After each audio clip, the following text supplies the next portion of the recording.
All right, and we are live. What is up, everybody? Welcome back to the WMMA Today podcast. I'm your host, Drake Riggs. This is episode 80. Appreciate you all joining us. Starting here 5 minutes early because why the hell not? It is the holiday season. This is not a holiday special, but I figured I'd still get a little bit festive, as you can see with the Packers Santa hat. Go Pack Go, rolling right now. Clinched the playoffs yesterday, as we typically do. But that's not what we're going to talk about here today. Thank you for tuning in. This is an MMA podcast for the ladies. As you know, if you are familiar, if this is your first time, now you know. If you're tuning in on Twitter or YouTube, appreciate you. If you want to hang out and comment, chime in, please do. Feel free. However, if you're on Twitter, I will not be able to see your comments and interactions. Appreciate them regardless, but YouTube, go there when we are live. And that's where all the fun is happening. And then, of course, day after, you can hear the audio versions on Anchor and Spotify, all that good stuff, or catch the replay on YouTube. You know how it goes. Don't forget to like, share, and subscribe. Get that out of the way. Hit the notification bell so that you never miss nothing. All right, you guys. How are we doing today? I think the early start was bad because I see that people they're usually right on the spot, you guys. So UFC Vegas 45. Obviously, it took place this past weekend. The only bit of MMA that we will be recapping, and got a whole lot of news. Got a very minuscule mailbag, and then nothing to preview at the end of the show, but there will be a Fan of Punch breakdown. As always, the 20th one this week. I mean, not this week, but the 20th installment of the Fan of Punch breakdown as we get ready for the holidays and to close out the year. It's a small one, but a good one as always. All right, here come the people. Jin, great to see you as well, man. Thank you as always for coming and hanging out each and every week. You rock. And Jimmy is here. What is going on, you guys? Hope you are doing well. Is everyone else festive with me? You got your hats on, you got your trees up, all that fun stuff. If you celebrate, if you don't, whatever. What is up, Rain? He is here as well. Good to see you guys as we get ready. I know I did the early start, probably caught some of you guys off guard, so I'm kind of just figured why not? Why not? One man show again, so bring on all the interaction. Appreciate it greatly. Good to be home after a long 2 weeks. A long 2 weeks of covering events. The last two events that I will cover this year. I mean, I don't think there's in person. That is, I don't think there's nothing going on aside from Ryzen next week, which we'll talk about next week. Can't wait for that. Going to be very fun. But my travels are done for 2021, and how chaotic they were. So good to be home. A little bit jet lagged from being on the East Coast for the circus in Tampa, Florida, but it was a fun week. I will not deny that. So Scott, good to see you as well. Happy holidays. He says, happy holidays to you, sir. Happy holidays, Centro. Thank you. James is here. Says shenanigans in the mailbox today. Maybe kinda. Maybe you'll see. You'll see. Well, that's what the stamp's for, right? We'll let you guys decide.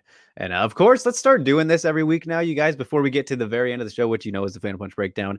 I want the predictions because I think that was fun. We did that last week. I think we did it the week before. Nobody guessed Sayaka Izawa last week, which was fun.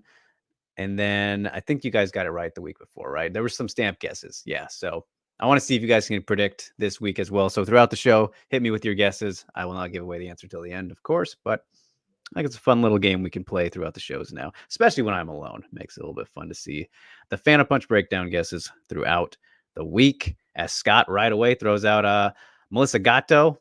Love that prediction. Love that shout. As we will get talking to her about her very soon. I cannot be more impressed with that woman. My goodness. Ghost is here. Good to see you, sir. I see you were quite popular on one championship day, which may or may not be a part of the mailbag. But Ghost Phantom gaining some popularity, you guys. Happy to hear it, as he was a hot topic on the SCMP Fight Companion. Alvin is here. Great to see you as well. And happy holidays indeed. Jin making the Mackenzie Dern prediction. I like that one. The grappling one's always very fun, especially with grapplers of that caliber. Very nice. All right, two guesses right away. Two predictions, I should say, for the Phantom Punch breakdown. But with that in mind, Scott mentioned Melissa Gatto, so we will not be starting with her, but we will be starting with the UFC Vegas 45 recap, as we always start off with the recaps. You guys know how it works, unless you're new again. And if you are, thank you for tuning in. Great to have you. Feel free to leave your comments in the live chat box on YouTube. If you're on Twitter right now watching, then unfortunately I will not be able to see your comments. So don't waste your time. Get off of Twitter and go to YouTube, unless you don't want to comment. Then whatever, I can't make you. But always fun to have the engagement. So we'll start things off, you guys, with the very first, or the third fight of the night, the first women's fight of the night, which was Rocky P getting the job done against Macy Chiasson. Second round submission, a front choke at 3 minutes and 7 seconds into that second round. This was a featherweight bout because of the short notice. Macy ended up missing weight. So I guess I should have adjusted that to say a catch weight of 149, even though it was a featherweight bout. Raquel made weight. Macy officially weighing in at the heaviest that a woman ever has in the UFC. So that's kind of a funny record to have. But nonetheless, Rocky P gets it done. She is, unfortunately, I'm going to say the ultimate gatekeeper bantamweight, because even as good as she continues to look and beats everybody who isn't like a champion, I guess, unfortunately, I can't see her getting to be a champion at any point. But who knows? Crazier shit has happened. Glover Teixeira became champion this year, among many other things. Pena obviously beat Nunes a week ago, whenever that was. But yeah, Raquel got it done in a pretty wild fight. That first round was pretty nuts, back and forth. They were throwing heaters. I think Macy edged it out, landed the bigger, better shots, looked solid. And then in the second round, a little bit more of the same, and just kind of ended up getting caught, I would say. Rocky, getting the head down, and not so much a guillotine. Obviously, was a front choke. A little bit of that 10-finger Ben Rothwell style that we saw against Josh Barnett. And I believe he's hit that on other people also, if my memory serves me right. But Rocky just won't go away. I don't remember what the odds closed on this one, but I think she was the slight underdog. You guys can probably tell me. I didn't get to watch this one live. I actually rewatched it today, or watched it for the first time today, but I didn't see what the final closing odds were either, but I think that she was a slight underdog, which is fair. But at featherweight, yeah, this was just a bantamweight fight at featherweight, even though we know Macy has fought at featherweight before. Either way, Rocky looks good and gets her first finish since, I don't even remember when. I know they said it was probably Ashley Evans Smith, right? With that nasty bulldog choke. I don't remember either. It's been a while, so good for her. One of the good people in the sport, I would say. And a tough setback, tough loss for Macy, but along with the missing weight, but it was short notice for her. But it was by 4 pounds, so a little bit unprofessional there. We'll see where they go, but a fun fight while it lasted. I enjoyed this one. So, as we look at the comments, Rue is here and he is predicting it is Valentina Shevchenko week. Jimmy is predicting another Whaley one. James going the fifth Joker, Melissa Gatto. All right, he's with Scott there. Make sure you guys watch Impractical Jokers at 9 p.m. Pacific. So there you go. There's your plug for Impractical, back-to-back weeks now. Every time we get Melissa Gatto mentioned on the show, we're going to get Impractical Joker plugs now. We got to do that. Cintro also predicting Whaley for this week's Phantom Punch breakdown. Ghost says cool front choke, but cage control by Macy was not good, but good for Rocky. Yeah, that is definitely a fair assessment. Yes, indeed. Ghost says he's more excited for the Gato front kick. Boy, oh boy. Let's wait. Let's save it, man. That was, I can't wait to talk about that as well. As he says, with the toes, I'm telling you guys, front toe kicks would destroy people. It was nasty. Yeah, so I mean, this was a good win for Rocky. Very curious to see who she gets next. Like I said, she's kind of the ultimate gatekeeper at bantamweight, which I hate to say that about people, but it's just like I feel like we know at this point she's not going to become a champion, having suffered losses to the people that she has. What she's lost to GDR, Holly, and Amanda, right? All three of like the top fighters in the division, aside from Pena now, which that still feels weird to say. And then she's beaten like Aldana and these fighters who were coming Panny right before this. This was supposed to be Julia Avila. She's beating everyone that was on the come up, aside from the ones at the very top. So maybe Aspen Ladd next. Maybe they rebook the Julia one. We'll see.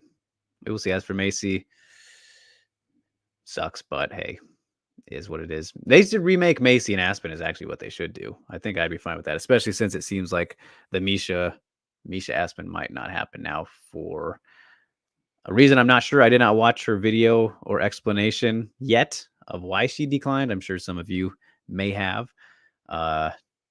Shout Mr. Joseph Bellotti if he is here. But unfortunately, you got yourself banned, bud. And I agree with the decision on that. So apologies there, but I know you were invested in that whole saga. So Jimmy predicting Rocky Phantom Punch breakdown number 20. All right. Jin says, is Rocky in the same boat as Wei Li now? No, I would not say so. I definitely would not. I was just calling Rocky a gatekeeper and the ultimate one, especially at 135. She doesn't have the potential to be a champion at this point. I don't think.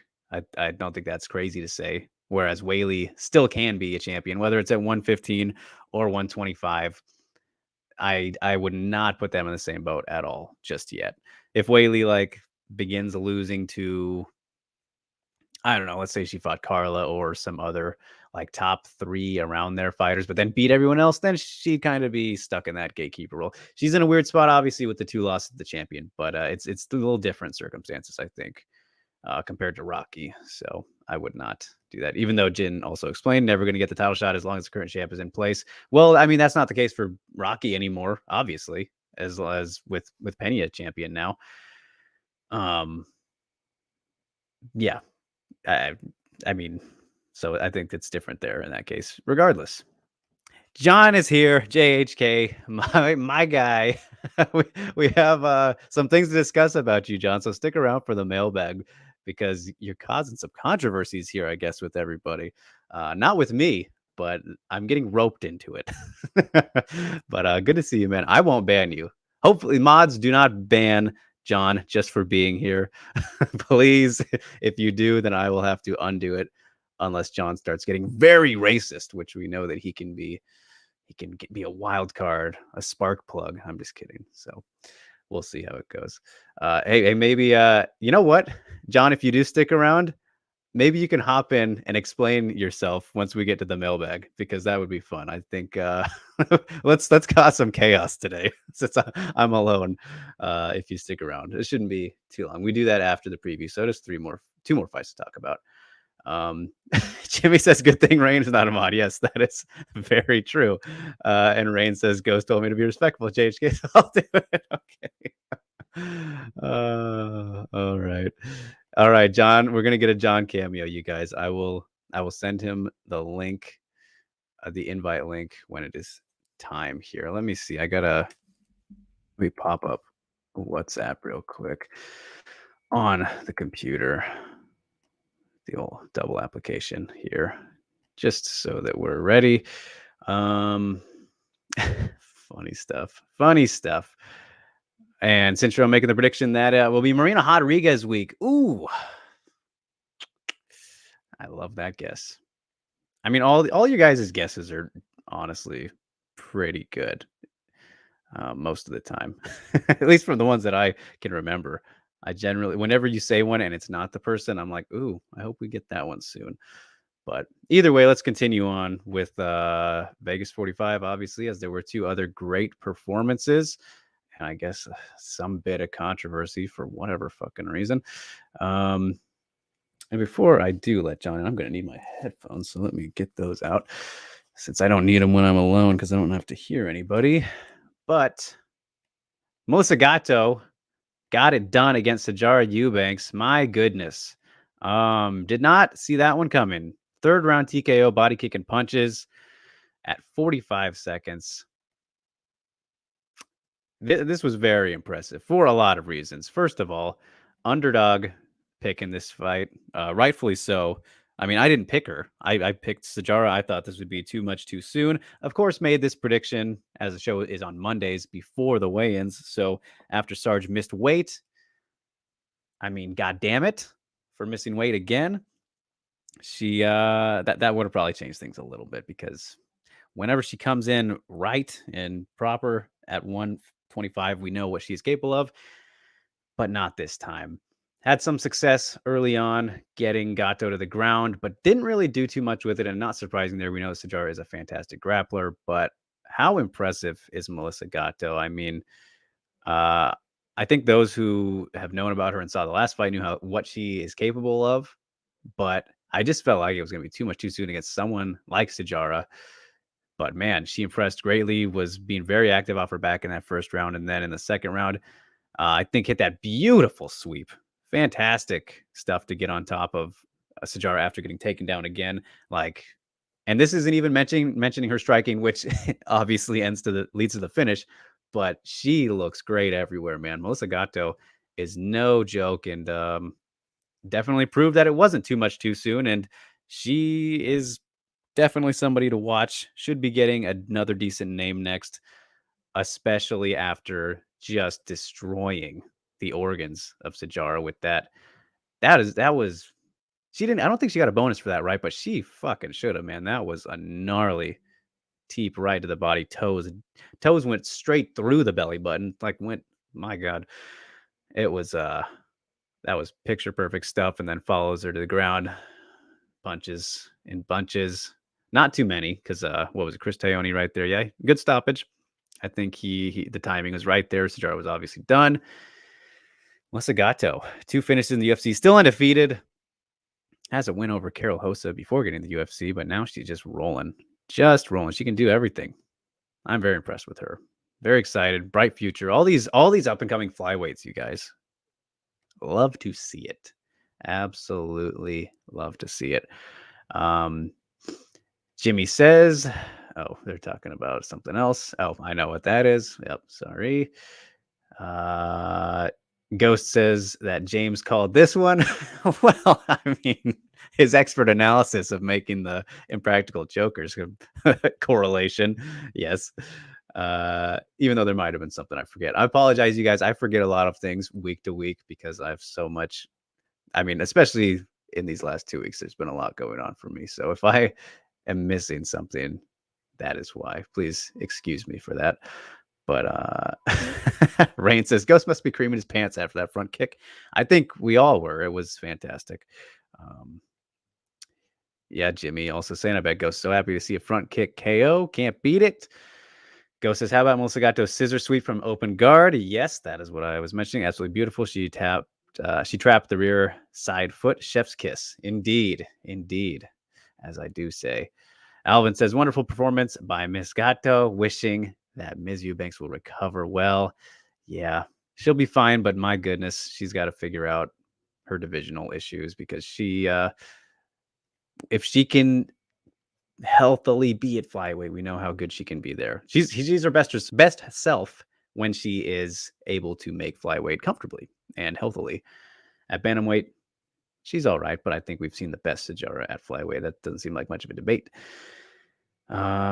Yeah, Centro says front kicks for the win, replacing the inside low kick. I mean, my goodness. That was just nasty. And deserving of a bonus if she didn't get one. A little bit ludicrous to me. I know it was a great card overall, but my goodness. All right, so that was that fight. Phenomenal stuff there. Don't know exactly who Gatto would or should get next. I might say let's get a little crazy. We could maybe do Lipsky or Shevchenko. Antonina, not Valentina. But I think she should get somebody around, like right in the 16, 18 range if you were to have rankings that far. I wouldn't go top 15 just yet, You could. I wouldn't be mad at like whoever's 15, 14-ish, but I like to do the slow build most of the time if we can, you guys. So that's how I feel about that. As we get to the strawweights, Amanda Lemos defeats Angela Hill via split decision. 28-29 for Hill, 30-27 for Lemos, 29-28 for Lemos to get her the win. All right, so first and first, mostly, as Bobby Bottle Service would say, 30-27 is an absolutely horrible scorecard. Horrible. I don't see how you can give Amanda Lemos that second round. But I will say that no matter how you scored this fight, not a robbery. Not a fucking robbery. It drives me insane when people call close fights robberies. This fight was insanely close, down to the wire, came down to the third round. Take your pick in that one, whoever you edge it out to. Yes, 9 more total strikes for Hill, but I feel like more effectively, Amanda just edged it there. And I gave it to Amanda Lemos. I gave her the first round and the third round. And I saw some fucking knobs who came to my DMs in my inbox upset at me for my scorecard. One guy said that one front kick, so this is alluding to the knockdown where Amanda Lemos almost finished the fight in the first round. He said that one front kick does not win you the round. Okay, dude. Did she not almost finish? Do you know how fights are scored? I don't like to rant about this stuff too much, but when it's just clear incompetence and ludicrous like that, like what? Do you not know the damage? Nearly finishing your opponent? It's kind of a big deal, fucko. I'm calling that guy out because he came to my DMs and insulted me with other slanders. So fuck that guy. But especially when you're saying shit that you don't even know what you're talking about. I just thought that was hilarious. I thought that was very funny that he tried to argue Hill winning the first round. Like, fuck out of here, man. Get some glasses. Here, I can give you some. These are great. I need them. Obviously. And many people would agree with that. But I wear them when I watch the fights. Yeah, this was a little crazy at times, obviously, as well. But Amanda Lemos ultimately gets done, keeps on keeping on. I'm sure that you guys are very happy that Hill lost again. I will check the comments here in a moment as I'm giving my thoughts. But yeah, Amanda Lemos is very talented, even if you do think she lost. Got a little bit sloppy, like after she didn't get the finish, which was what bothered me a little bit when Hill was kind of coming at her at the end of that first round. And it was just she was just winging it very recklessly. That was a big problem here. And also, I guess we should mention in the third round, the spinning back elbow from Angela Hill that did not land and thankfully was not counted as a knockdown here, as you can see, because it landed elbow to shoulder for Lemos and just caught her off balance. That was not a knockdown. And thankfully, 2 judges at least didn't score that, I would assume, because if that was a legit knockdown, then I probably would have given that third round to Hill because it was that close. But that was not a knockdown. I didn't think it was at the time. On replay, it's very clear. Even though they made a terrible cut right when it happened, you can watch and stop and pause it, and it's not a knockdown. Just a off balance maneuver. If you want to score that, okay, go ahead. But I doubt that did not look very damaging. It was just a clashing of bodies, really. But really good fight, really fun fight. I thought that Lemos was going to get her out of there in the first. Angie obviously rallied really well in the second round to win that round. I think the first 2 are very clear. Like I said, this came down to the third round. And yeah, so Amanda Lemos keeps on keeping on and has now knocked down every opponent at strawweight that she's fought. So she is still a killer. Yeah. All right. What do we got here? Okay, Scott's giving me the update. Thank you so much. He says, oh, wait, what is this? This is different. Is this? Oh, a Lemos and Hill fight of the night, and then Cub and Gatto. Okay, good. I'm fine with Cub getting that as well, but yeah, Gatto definitely deserved it. So I'm happy to hear that. I missed it. Thank you, Scott. Thank you so much for that. And yeah, I watched the whole main card, even though I was at the boxing event because sorry, not a boxing guy. I'm gonna watch the MMA that's happening over the boxing matches and especially those ones. So I did watch this one as it was happening. And from the fights I did see, that seemed like fight of the night. Um yeah. Rain says Hill not getting the split decision nod was so funny. See, I knew you guys would like that and be happy even if you thought that she won. um, Alvin says, what an incredible fight. Both competitors putting it all on the line. Just amazing. Yep, was very good. Jin, not pleased. He says, meh fight. Jin has gotten so hard to please since Ghost started breaking things down. And he admits it, at least. He admitted it last week. But yeah. All right. Ghost says he's going to surprise us all by giving 2 and 3 to Hill. Last round was iffy, but I gave it to Angela for knees against the fence. Close fight, but nothing to complain about the results. Exactly. It drives me so insane when people say like robbery for fights like this. It wasn't. It wasn't. Even if I think that there's such thing as close but clear fights, but I don't think this was that. I don't think this was that at all. Very close. Rue not satisfied. Jin not satisfied either with Ghost. With Ghost scoring it for Angela.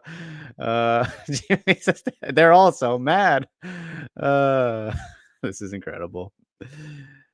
John says he likes clashing of bodies. Yeah, of course. Can't go wrong with that. If you know what I mean. Ghost says also the bad part about this fight, despite how high paced it was the lack of building off strikes. Yep. I mean, that was kind of what happened. The devolution, is that a word? Or the way that it devolved for Lemos after she couldn't get the finish. At least I thought she got very sloppy after that. CEB is here once again. Thanks so much, Chris. We got 2 of the SCMP boys in the chat. I love to see it. He says, Merry Christmas, love the hat. Merry Christmas, happy holidays to you as well, Mr. Edwards Bailey. And yes, go Pack, go. We are in the #1 spot once again. Let's hope we don't fucking choke it away and can win a Super Bowl this year. I desperately need to see another Super Bowl win for my Packers. But looking very good. Looking very good. Maybe one off of a terrible game IQ last night, but that's okay. I'll take it. Ghost says Lemos landed a front kick to the face, but never built a foundation on it. Just tried techniques to see what works, but power is the game breaker in MMA for the women.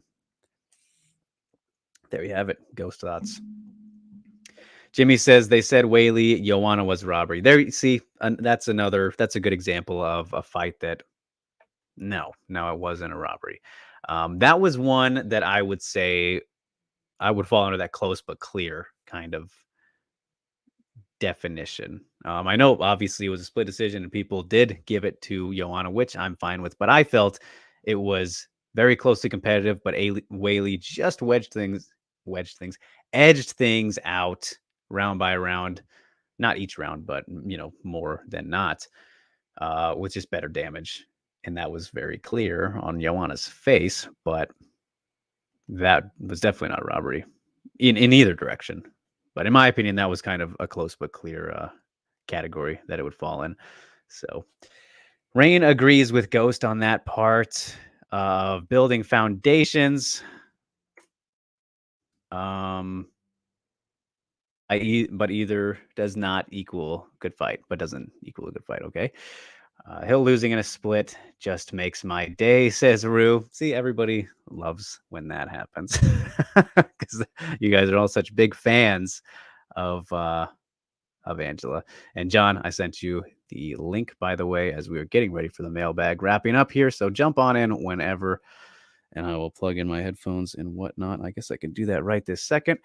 But Jin says at least Ghost saw the foundation part. Yeah. So with that in mind, though, you guys, since this is strawweight and we always love talking about the strawweight division, where should Amanda Lemos go from here? Does she get Whaley? She win the Whaley sweepstakes? What do we do with her? I don't know. I think there's a couple options you could go with, but off the top of my head, maybe Mackenzie Dern. we'll see what happens with Hebos and Watterson. Yeah. Jimmy doesn't care apparently, even though Amanda Lemos is on what, a 5-fight winning, 5 fight, a couple fights. So that's very good, especially in that division. So we will see where she goes from here. But let's get John's thoughts on it. Since he's now joined me, I will let him on in. Let me get this off the screen real quick. No, wait, here we are. We'll leave it up actually, since I'll get your thoughts. What's up, buddy? How you doing? What's going on? Not much. What is It's been a while. I know. Been all over the place, both of us have. You were in what, Thailand for a while, right? Yes, sir. It was a beautiful time. Always, right? All right, there we go. I don't know what's going on with this. How'd you score this fight, John? Let's talk about Which this fight? real quick. Lemos and Hill. What'd you think of this one? Lemos and Hill. I don't know. I thought she like landed the more devastating shots. Lemos did, from just like watching it one time, live. Round by round, I still would give it to Lemos. You know what I mean? Like, I think she won most of the rounds. You could probably give one round to Angela Hill, but I don't know, man. To be honest with you, like, she's never the type of fighter that has like all these huge moments in a fight. It seems like every time she has a huge moment, it's like the opponent slipping. You remember the Claudia Gadelha fight? Yeah.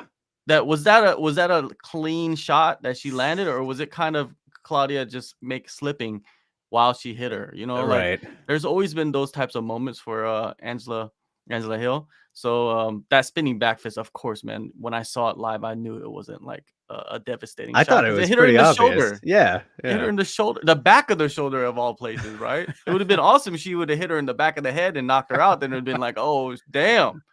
Then it would have been like Angela Hill has arrived. But I think we're all still waiting for the moment that Angela Hill arrives and doesn't like go to split decisions, because she just tied the record, right, with like 3 other fighters of most split decision losses in the UFC. So it shows you something there.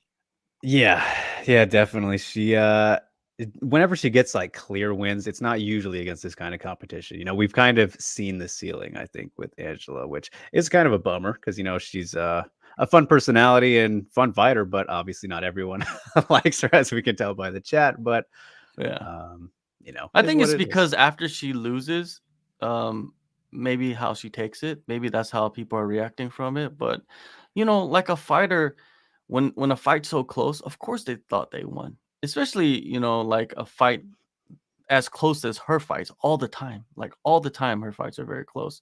And she looks good, but man, it's just she can't get over that hump, man. You need that X factor, right? She needs to like start trying to take the fights to the ground or something, you know what I mean, to finish fights, because it's just not working on the feet for her. She's good enough on the feet to hang with the best strikers in the division. It's just that she doesn't have that impact. You know what I mean? Like Lemos was fighting at bantamweight and doing pretty good. And now she's at 115, and that power has carried over, right? She just couldn't, because didn't she knock her down in the first? Or yeah, right. She knocked her down. Yeah, Lemos almost finished her. Yeah, with almost that finished front her, right? kick. Yeah, exactly. Oh yeah, she almost got Anderson Silva, right? So so Lemos, man, I think I think people are gonna take this performance and the controversy surrounding and heading into the next fight, they're going to say, oh, she's not that good, this blah, blah. And she's going to go knock somebody out in that next fight against a contender.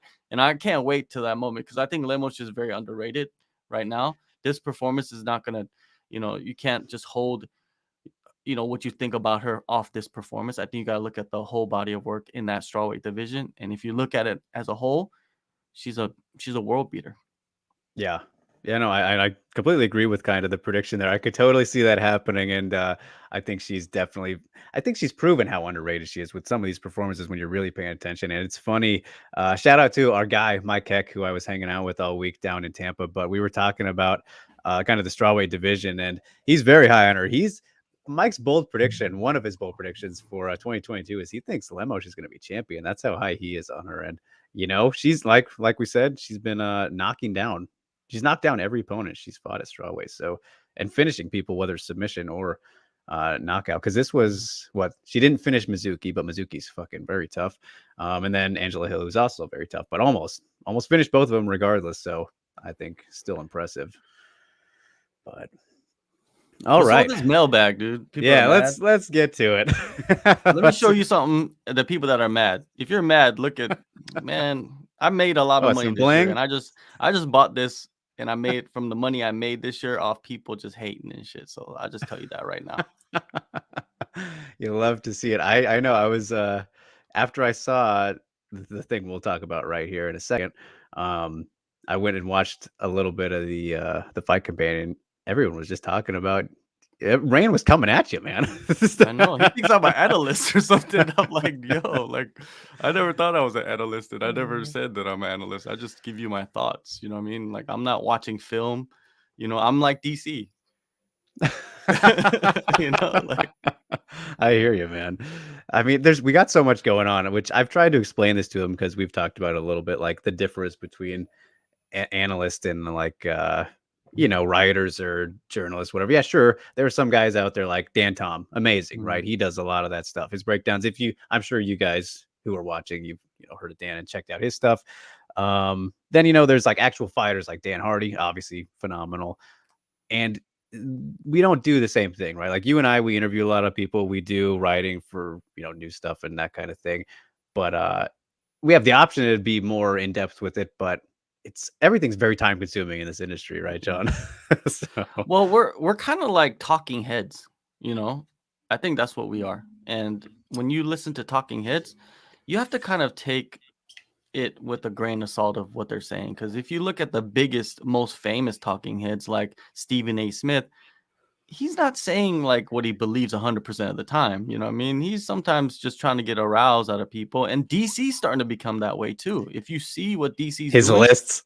Yeah, he's doing that because he wants people to be aroused, but in like different ways. You know what I mean? And then he wants that interaction on his social media, on his shows, all that, and it's drawing attention. And he knows what and MMA media is going to jump on that. Any little thing he says that's kind of weird or off the rails, they're going to jump on it. And it's like, DC said this, DC said that. You know what I mean? Like right now, DC's probably thinking of something to arouse people during this time off, right? I love the word choice there. Yeah, because it is, right? It is. Yeah. All right. Yeah, let's open up the mailbag then. But first, Mr. Lee is here and he says, good news, Drake. My favorite football player, Aaron Rodgers and the Packers are going to win Super Bowl. I fucking hope so, man. As I was saying, I feel like every year is the year, but that hasn't been the case. So I'm going to hold out hope for this one. Well, it's not the Seahawks, I'll tell you that much. Yeah, you guys have more than most teams, right? So yeah, can't cry too much. Yeah, that's for sure. But all right, let's open up the mailbag, you guys. Special guest JHK in the house, and we're started things off with the one that was brought to me from Sammy. Sammy is a reoccurring kind of contributor. He used to be in the live chat a lot, but he's since kind of kept his distance because he doesn't like other things. But he says, what are your thoughts on JHK saying that he doesn't respect Ghost Phantom since Ghost Phantom never shows his face as an analyst? He says, watch the entire thing, agree or disagree. And then he goes on to say, I don't agree with this since the best MMA analyst and striking analyst have always been unknown. Downward elbow, Lawrence Kenshin, Jack Slack, and now we're Ghost Phantom. But maybe Drake and Steve. Steve's not here. And the chat have a different opinion. So I did watch the clip. I remember that. I remember saying this because Ghost Phantom, I didn't like at that moment, like I didn't know who Ghost Phantom was. I didn't remember him, right? And then I remembered, oh yeah, he's been in our chats before. Like when we first started, he was in the chats. Always respectful, but I still stick by what I said. Is like, if you're gonna criticize, if you're gonna critique, if you're gonna analyze, if you're gonna do all of that, because you're gonna say negative things. You know what I mean? You're gonna say things that are what you feel like is not right, and you're gonna hurt some feelings. If you're gonna hurt some feelings, show your face. That's what I say. If you're gonna hurt some feelings, if you're gonna criticize, if you're gonna critique, if you're gonna analyze, I think you should show your face. And all these people like Jack Slack, he hides behind nothing. and he just says whatever he wants, and he's just talking mad shit He about talks people. a lot more shit than like Ghost, for example. Yeah, And, well, you some know, people. I don't mean to like group Ghostface into it with Jack Slack, because I know Ghostface. I haven't seen his analysis or whatever for a long time. I just watched one recently, and he doesn't even speak. It's like, you're the one who's speaking for him, I'm right? a narrator, yes. Yeah, you're the narrator. And you know, from my interaction with Ghostface, he's always, or Ghost Phantom, he's always been polite and stuff like that. So if he's, you know, like offended by that in any way, you know what I mean? Like, I still stick by my word, but I don't mean to like direct it against Ghost Phantom, just him in particular. Like Jack Slack, he's one of the biggest dickheads on Twitter. Like, if you go to his Twitter, he's talking mad shit, and he just does that because he thinks like he could do it, because he doesn't have no face. No one knows who he is, you know. And like, he steals footage from the UFC all day, every day. You know, no one says nothing about that. You know what I mean? Like, oof, man, it's like all these dudes. Like, I mean, I at least I put my face out there. I'm talking to the fighters. Like, if you want to come at me, you know who I am. Like, I'm not hiding behind a fake name or nothing like that. So with these guys, especially the ones that talk, I think Ghost Phantom doesn't really like talk crazy shit about people, right? So yeah. yeah, he's So not out there doing that. yeah, that was kind of the thing when I watched this clip here, because I didn't see kind of the full conversation around this clip specifically, which Sammy gave me. And Damn, he made a clip. That's fucking yeah, awesome. he made a whole clip for you. Yeah. I totally get what you're saying. I Yeah. feel like maybe it shouldn't involve Ghost specifically, though, which I know you were meaning to do that, obviously. But I kind because of lumped them in there with everybody, and that's my mistake. But there are guys out there hiding behind a picture, I mean, dude, look at and the yeah, Weasel has gotten awful. Not just a name drop. Sorry, but yeah. he's gotten ridiculous. So, You know, well, um, you know, if Ghost is talking about chess, you know, I mean, I can't talk about that. I don't know anything about chess. Like, I played it, yes, and you probably kill me if I played you right now. But I'm just saying, like, accountability, responsibility, right? Like, people talk about this all the time, and they talk about it with fighters. Then why don't you talk about it with the people that cover the sport too? You know what I mm, mean? Like, people that are trying to make money off the sport in some ways, you know what I mean? Because I'm pretty sure Jack Slack has a Patreon and all that good stuff. yeah, And people are subscribed to it. They love his analysis. I'm not saying he's a bad analyst. I'm not saying that he's not good at what he does. I'm just saying that if you are going to go at people, you know what I mean, and talk about their skill sets and why they're such dog shit, and you know, like all of that, you should probably, you know, show who you are, and take responsibility for all the things, all the actions, you know what I mean? Because it's like the DC sniper. Remember that guy? Him and his son driving around in a car, just sniping people from a distance, and no one knew who they were. I think this was But before my time. Sounds very yeah, it was interesting, before though. your time, but he was taunting people, you know what I mean? And it's just, I don't like that at all. Like, I don't respect that at all. Um, but Ghost, I saw what you did, and but still, I wish you would show your face, buddy. I've tried. Hey, man, trust me. I've often tried to get him to come on. Just when I'm in these cases where I'm alone, and everyone asks him questions all the time. So I think it would be fun to have him on. But I respect his willingness not to, and he's chiming in here, obviously saying, "With all due respect, I train with actual fighters. I've trained with Whaley at Fight Ready. I want to just train in peace. If I show myself, I won't be able to train." So he has his reasons, and Oh, okay, you know, okay, all right. I get it. I see what you're saying. And obviously a bit divisive here in this chat, but hey, happy to have you explain, because I mean, I didn't have too much of an answer for Sammy here, but he was curious and all that. It's all good. So, and You should see some of the things that people write to me, like on Twitter. It's funny. Like, I never get, like, if you don't know me, like, you could write anything to me. Like, it does not bother me at all. Like, it's so funny. Like, people think they could write the rudest shit in the world. It's like, all right, you know, you can write whatever you want. Like, it's all good. yeah, It's better for me that you write stuff at the yeah, end of the day. But any press is good press, right?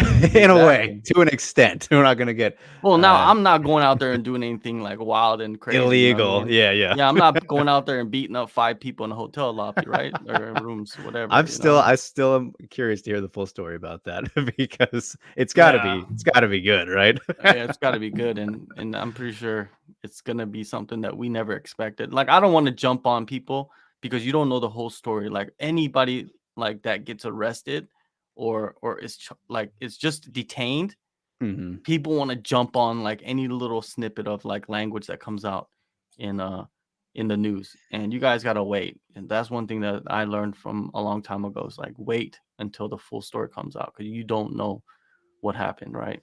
And you might look stupid. Yeah, that is definitely the case with really everything, I would say. But Chris says Ghost is great, love his content. Great to see you in here, Chris. All right, so yeah, I mean, we got that out of the way. So John, feel free to stick around if you want, man, because again, I am a one-man show in here today.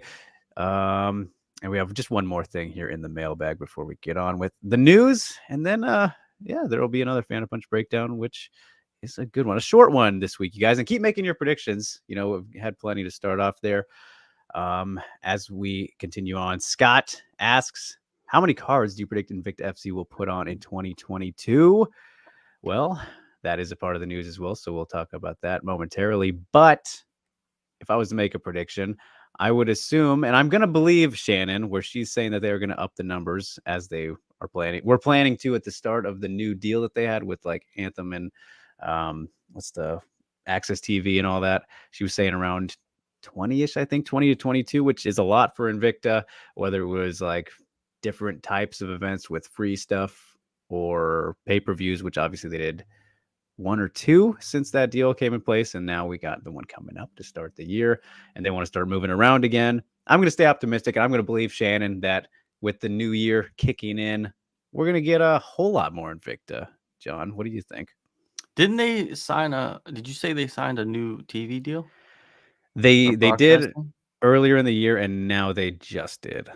So with another one. Yeah, with I believe it was Match TV, which is like the Russian one, which is very strange. So I don't quite know how all that's going to work out, but it's very interesting. So, well, the gambling, you know what I mean? Like that's just something that every promotion should be, thinking about getting some kind of 2 things. Crypto? 3 things, sorry. 3 things you need to hop on. Crypto, gambling, and alcohol. If you have those 3 covered, you're doing something right as a promotion, right? And a lot of these promotions don't have that 3. The only ones that have that 3 are who? The UFC. right. And I don't know anybody else. Does Bellator have all 3 of those? Do they have an alcohol sponsor? Do they have? I don't know, but I don't think they have crypto either, right? Yeah, exactly, right? So it's those are some that's the triple threat right there. If you have crypto, alcohol, and gambling, they all go hand in hand. Yeah, they all go hand in hand, because everybody that's doing crypto is drunk and gambling at the same time with crypto, right? So you got to have those things covered, and I'm pretty sure the UFC is making crazy money off that. Just those 3, and Monster Energy drink. That's just a little extra right there on the top. Sprinkle the the juices on there. So yeah. With Invicta, I don't know, man. To be honest with you, Invicta has started to like dwindle down into becoming like I don't know. They were. I think the UFC deal just screwed them massively. It seems like, right? Because ever since they did sign that UFC deal, it just seemed like they just started dwindling and dwindling and dwindling into less and less events, and their roster just got stripped. Yeah. Right. Yeah. I mean, the thing, or kind of the impression I got from talking to Shannon right when like that was getting finalized was that the whole idea about leaving was that she didn't want to be a feeder anymore, which is essentially what it became, right? Like every champion, a title in Invicta turned into pretty much a UFC contract. Everyone would just go right up. So I think she wants to, not be that anymore. And the way to do that in her mind was to get off of UFC Fight Pass, which I think it makes sense, right? But in terms of visibility and all that kind of thing, it has yet to be proven as beneficial, right? Especially with the number of events they've had since then, which has been, I want to say, like 3, and maybe that was all year. It's been a little tough. So, man, it's sad, dude, because Invicta is like the premier all women's league, and it has become not that since joining hands with the UFC. And now it's almost like they're rebuilding themselves. But there's a lot of talent worldwide. But if the pandemic wasn't happening, it would be a lot easier for them because they can start to fly fighters in from other countries that want to fight for Invicta, because that is a way to go to the UFC. But it's hard now. It's just like they're in a uphill climb, basically, right? With 50-pound kettlebells, on a 100-pound body, right? It's hard for them, right? But it looks like they're they got to start slow. They can't give up, because look at a lot of these promotions. They just gave up, dude. A lot of them, and then now they're not going to come back at all. So, but they still have a good roster of fighters that are very talented. They have a lot of prospects.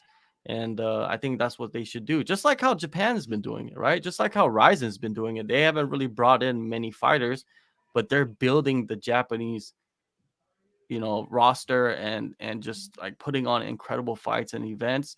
And I think that's what a lot of these promotions need to start to do, is look at Ryzen and see what they're doing and try to create that in some way. I think that they have been so great at doing it. And I'm excited for, the last event of the year. It's going to be some insane fights. Yeah, I couldn't agree more. So, yeah, that's definitely a good example to look at. Maybe a little different because there's just so much talent in Japan, obviously, as we've found America out. has so much talent, though. Come on, man. Yeah. Like, if you look at talent, like, America is like one of the most talented regions in the world, right? And they could bring Canada into that mix too, even Mexico, if they want to. But yeah, the US, man. That's why everybody's in the US. That's why everybody moved to the US, even if they're not signed to a big promotion, because they're just waiting. Well, I heard and that there's especially such a now, long though. list. Yeah, there's a long list of fighters that are just training in the US that are just in line to just hop in like late notice to the UFC. It's just a long line. Well, look at Ramona, dude. Perfect example. Yeah. Yeah. So, and supposedly that's supposed to be coming, but we'll see. But all right, you guys, that wraps up the mailbag. So shenanigans, you can decide, be the judges there. We leave that up to you. But we got plenty of news to talk about, and I guess we can just segue right from there to Invicta 45, which was announced for January 12th, which is a Wednesday. And the atomweight title fight rematch between Alicia Zapatella and Jessica Del Boni will headline the robbery of maybe ever. John, I don't know if you saw that fight, but it was a doozy. So excited that it is going to be ran back now. And Wednesday fights, I think I like that. I think that's fun. That was a robbery. Like, so Del Boni, she beat Zapatella. Yeah, I only gave one round to Zapatella. It was very bad. It was very bad. Why do you think the judges gave the fight to Zapatella then? Just control? Dude, honestly, I say this pretty much every time I can when talking about Invicta, but the Missouri State Athletic Commission and Kansas, which, they're practically the same thing, they're just fucking dreadful. Like, it hurts Invicta so much to be kind of attached to them as much as they are, because they don't get it. There have been so many terrible robberies throughout Invicta's history. It's very sad. And even the refs are very bad too. Like, do you remember Celine Haga and Amy Montenegro? No, I don't remember that. So that one, it was Celine choked Amy Montenegro out with a guillotine right at the end of the fight. Like, literally bell sounds, and then she's out. They pull her off, and then they go to decision though, and Montenegro wins, even though she was choked unconscious. It was like Ricky and Marab a little bit, Simone and Davolishvili, but it's just. I think I do remember that. It was fucking insane, man. Yeah. So. Invicta, well, doesn't Kansas or Missouri, that should just be one state. Why do they keep yes around, right? And like, don't they have open scoring? Yeah. Mm-hmm. So that's nice. So even with that Zapatella fight, the first fight, was it open scoring? Yeah, and we were like, wow, they're scoring it like this, going like Brown. I remember like, okay, that's terrible. Even the commentary, it was really funny. Like Megan was on there, and Julie Kedzie, of course, like, that's really bad. I don't get that. So yeah, and then Jessica Del Boni had to go through the one night tournament and beat 3 people to get her rematch. So that Oh, was so that fight has been a while then. yes, yeah. Okay. So very excited this is finally happening. Also on the card, Claire Guthrie's back taking on Lauren Mueller, who was in the UFC at one point. That'll be at bantamweight. Courtney King. Oh, wow, I didn't even see this. Ramona's fighting Courtney King on this card. All right. What? Ramona Pascal versus Courtney King at featherweight on January 12th. So there's that. Nice. Well, I guess Um, if Ramona wins, she'll probably be in the UFC. that could be the ticket right Yeah. there. So, all right. Well, I missed that. Bantamweight, Monica Franco and Haley Cowan, another person to watch there. Both of them really. Hillary Rose versus Emily Whitmire at strawweight. You know, Emily Whitmire from the UFC, Ultimate Fighter as well. You know what I heard about Emily Whitmire? What's Is that she is like an animal in the training room, but she just can't put it together inside the cage. And I just wonder if that will ever happen for her. But she's continuing to fight, so we'll see. You know what I mean? A lot of the times when these UFC fighters that get cut and then they get their first fight outside of the UFC, they pretty much steamroll whoever they fight, right? Did you see Roosevelt Roberts, man? He went in there and got like a 30-second knockout and won a title in his first fight outside the UFC. So sometimes I think it's like, I'm not saying setups, but it can happen. I mean, he looked all right to start his UFC career, but I was never sold on that guy. That's for sure. Well, a lot of people were hyped on him. Yeah, but can't always be, I guess. Centro chiming in and saying, I think Go showed all of us that Del Boni won. Yeah, John, if you don't want to go back and rewatch the whole fight, I do recommend watching the Del Boni breakdown because I think Ghost practically did every round of that fight, didn't he, you guys? I mean, that was when we were rewatching that. We're like, my God, this was way worse than we realized watching. Yeah, that is one of the worst decisions I've ever seen, definitely. Yeah, and Rue predicting that Del Boni gets this one easy. Zapatella just really has not been an impressive champion. I remember interviewing her when she fought for Ryzen, I think. Did she fight for Ryzen? Yeah, she fought Kana, and she was on her way to winning, and then gave it up in the third round. Kana dominated her and stole it. Yeah. So she just great confidence. She's a very confident individual, and I enjoy her fights for the most part, but she just has skated on thin ice there. Most it doesn't seem like she's like different in any way from like that, that moment. Like she's been kind of like the same fighter for the past couple of years, right? Like not really like too improved. But she has the belt, man. So that's always there for her. I mean, yeah, that was the crazy thing about when she won it was like she took on Ashley Cummings, and I thought she was losing that fight, and then she ends up getting a Von Flue. Like that's not exactly. I don't want to call that a lucky submission, right? But it's kind of circumstantial, I guess. But yeah. But the thing is, like, she's gonna go into this rematch. Everybody thought that Del Boni won, and then watch her go in there and just choke her out in the first round. Yeah, could definitely. And then everybody's gonna have to eat shit. Man, I love those moments. It's great motivation to have. Even if I have to eat shit, I just love it. All right. So, that is Invicta 45 coming up. Second week of the new year on Wednesday, and I believe it'll be free to watch. Again, like I said, I think Match TV or whatever. I think they should just like also stream. What is it? What's it called when they simulcast? Right, when you're doing 2 streams at once, they should do it on YouTube as well. Just build back up the audience by letting as many people watch as you can, because they already put the prelims on YouTube, and their cards are only like 6 to 7, fights long anyway. So just do it all as one thing. Are we doing a fight companion for Ryzen? A companion? We could. Not a bad idea.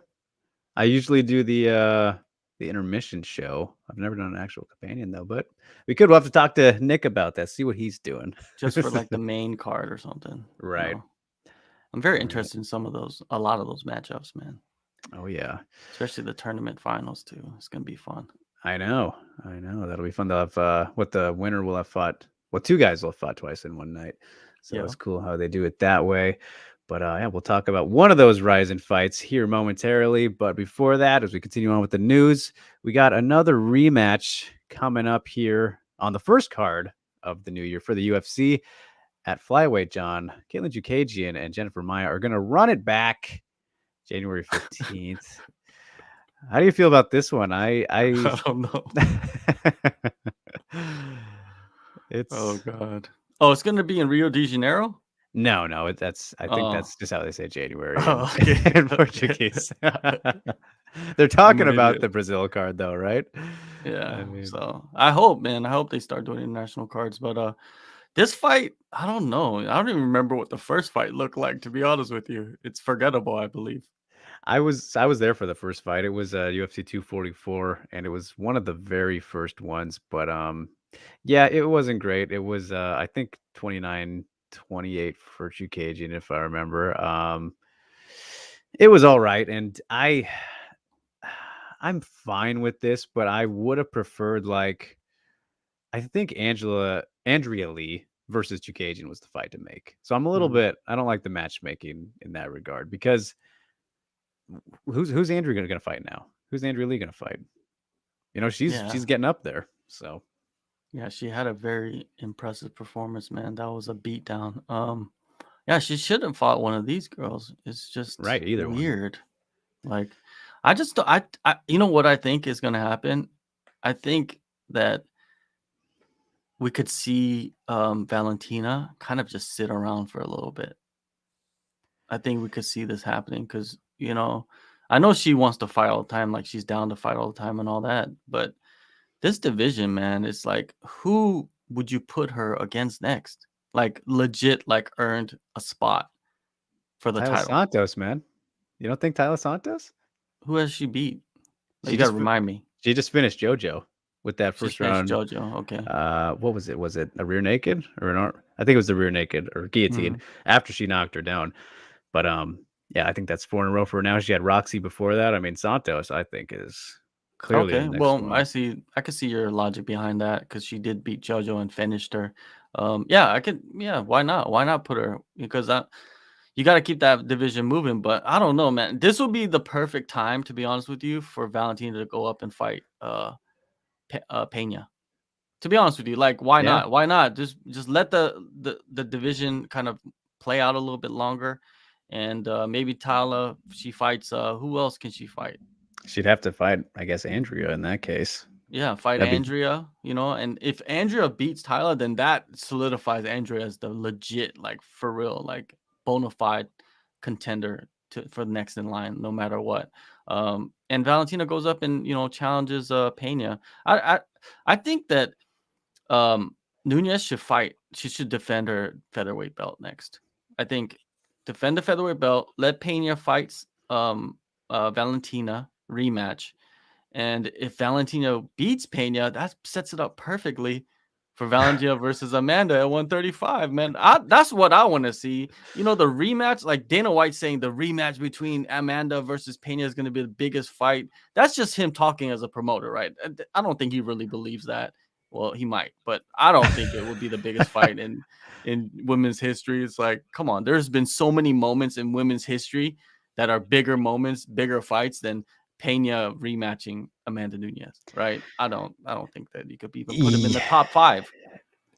Yeah, I mean, because I think the safe bet there is Amanda comes back and wrecks her as we expected this first time around. At least that's how I feel. But in terms of maybe the business aspect, that could, if his mind's right there, which I'm sure it always is, that makes a little more sense. And it like dawned on me last week talking about it was now that's a champ versus champ fight. Like, I forgot that Nunes had the featherweight title still. They can sell it as champ versus champ now in the rematch. Like, it will maybe that's what Dana's bigger. thinking. Yeah. So, I mean, yours like big mapping out with the Valentina involvement there. Like, that's big time storylines. Yeah, that's storylines, dude. That's what makes fighting, right? That's what makes the combat, and I like that story. I'm a huge Valentina fan. Like as in fighting fan, you know what I mean? Like, just watching her fight. I just love watching her fight, dude. It's like she's almost like perfect in there. almost. You know what I mean? Like the closest to perfect as like a female fighter can be. 99.9.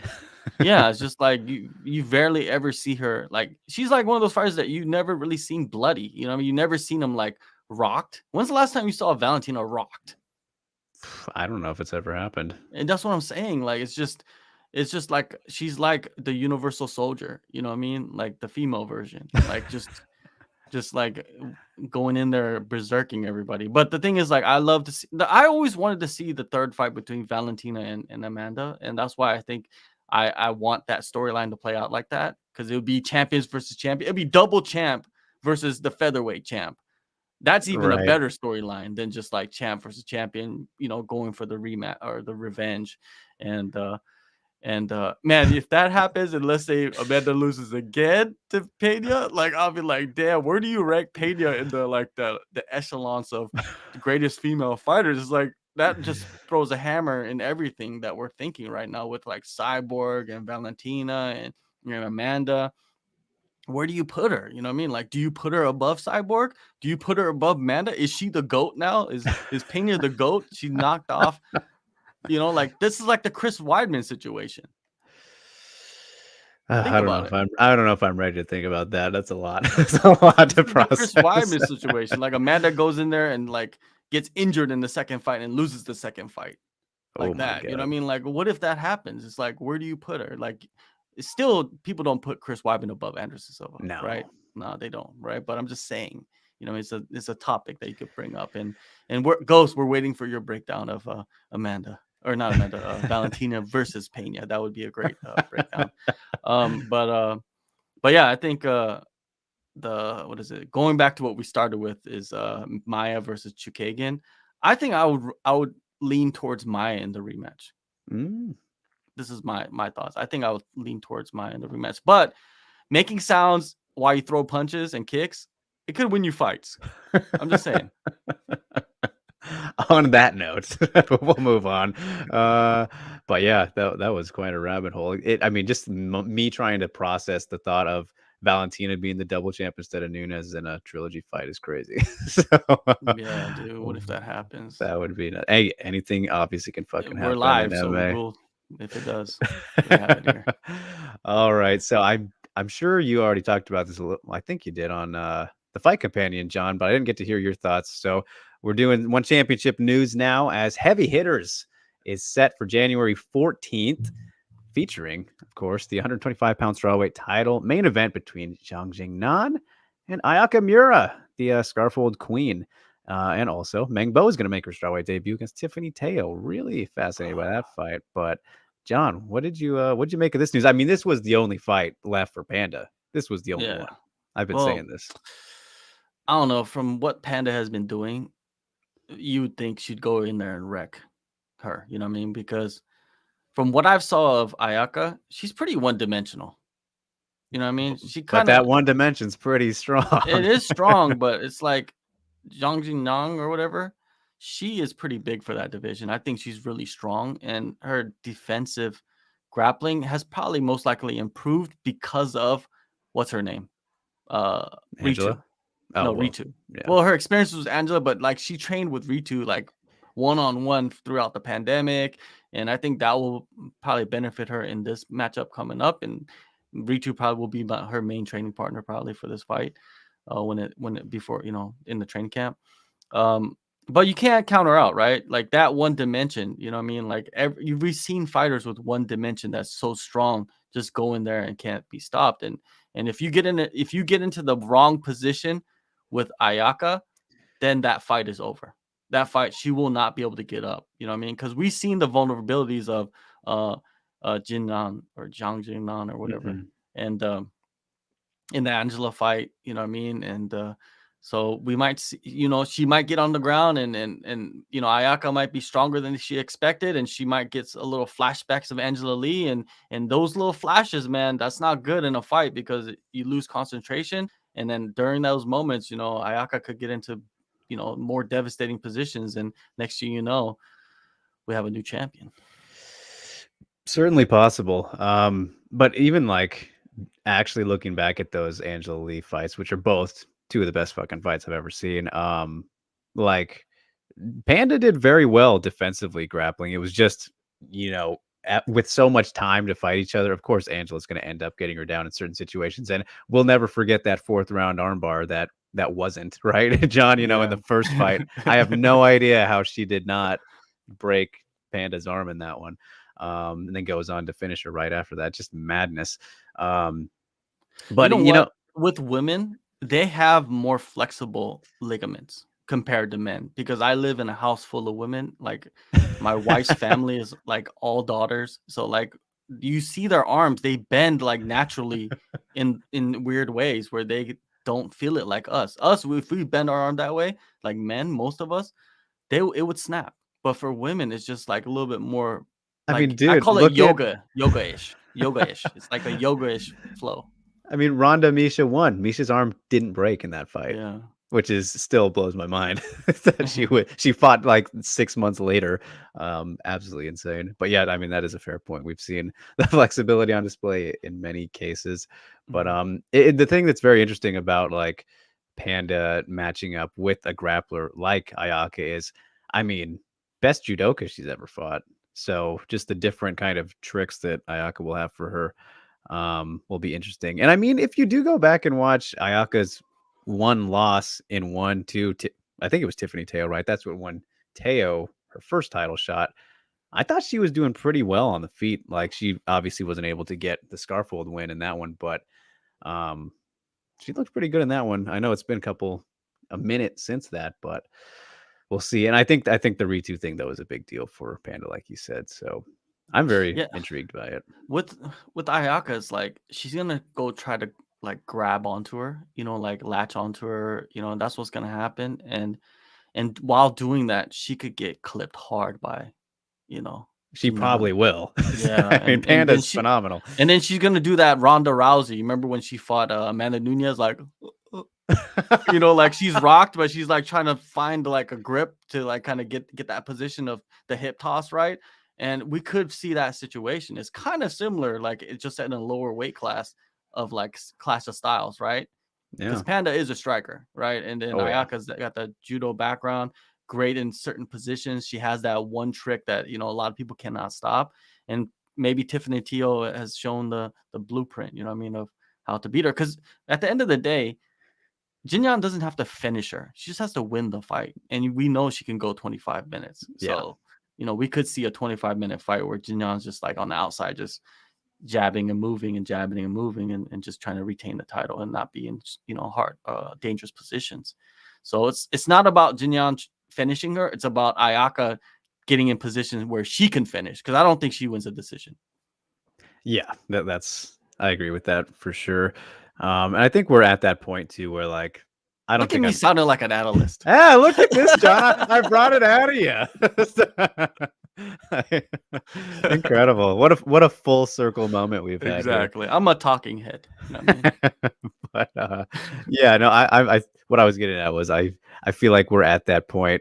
At least I feel like I'm at that point with Jingnan, where I'm probably not picking against her unless your name's Angela Lee. Yeah. And then even then I might not, because we've seen how both those fights have gone. But Rue asking real quick, can Miura box into the clinch or wrestling exchanges? I think she definitely can, and she probably will, but it's just a matter of how well she can capitalize on it, because we have seen Jingnan is just continuing to progress in the grappling. And she's really like, when I last spoke to her, she was really like glowing about how much she enjoyed working on grappling, which is so scary because she's such a great striker, So, and that was a while ago. So who knows how much she's improved since then. So, is there any more other female fights on the card? Yeah. So I wanted to Supergirl and Vanderyeva. That's gonna be pretty fun. That's gonna be a murder show, I think. Yeah, that should be nuts. But I'm very, very fascinated by Meng Bo going up to strawweight. John, what do you think about that? She's changing divisions. Oh man, she's going up to strawweight? That's a good idea for Meng Bo. I think Meng Bo was depleting herself going to atomweight, and we haven't seen the best of Meng Bo. We've seen some incredible performances, but that's all like everything leading up to the fight, where she's physically and healthy heading into the fight and not depleted. And this time around, I don't think she's going to be depleted, man. I think she's going to go in there. We're going to see a hell of a fight. Tiffany's a great fighter, man. Not great, but she is a good fighter. She's skilled, and she's a striker. So Mengbo's going to go in there against another striker. Mengbo does definitely have – she had power at atomweight. I'm guaranteeing she's going to have more power at strawweight. We could see a great stand-up fight and like ending in maybe the second or third round. I see Mengbo winning this fight. Yeah, just to give an early prediction, I think she will definitely be scarier and probably more comfortable, not having to cut that weight, because she hits like a fucking animal at 115. So pack on 10 more. That's a scary thought. And she might actually end up being bigger than Tiffany, I think, on fight night. Like Mengbo was a pretty big 115 pounder. So that'll There's be a fun. lot on the line in this fight too for Mengbo. She wins this, she could get a title shot, right? I mean, yeah, it's possible, but I would want to see her have one more after. Like maybe the loser of the title fight, even though you can guarantee if Ayaka pulls it off, they're going to run that one back. So we'll see. Okay, people are saying Tiffany Teal is not a striker. I'm saying she likes to strike. I don't, if I call somebody a striker, that means that they like to strike. What? She's wrestling all the time? Is Tiffany Teal wrestling all the time?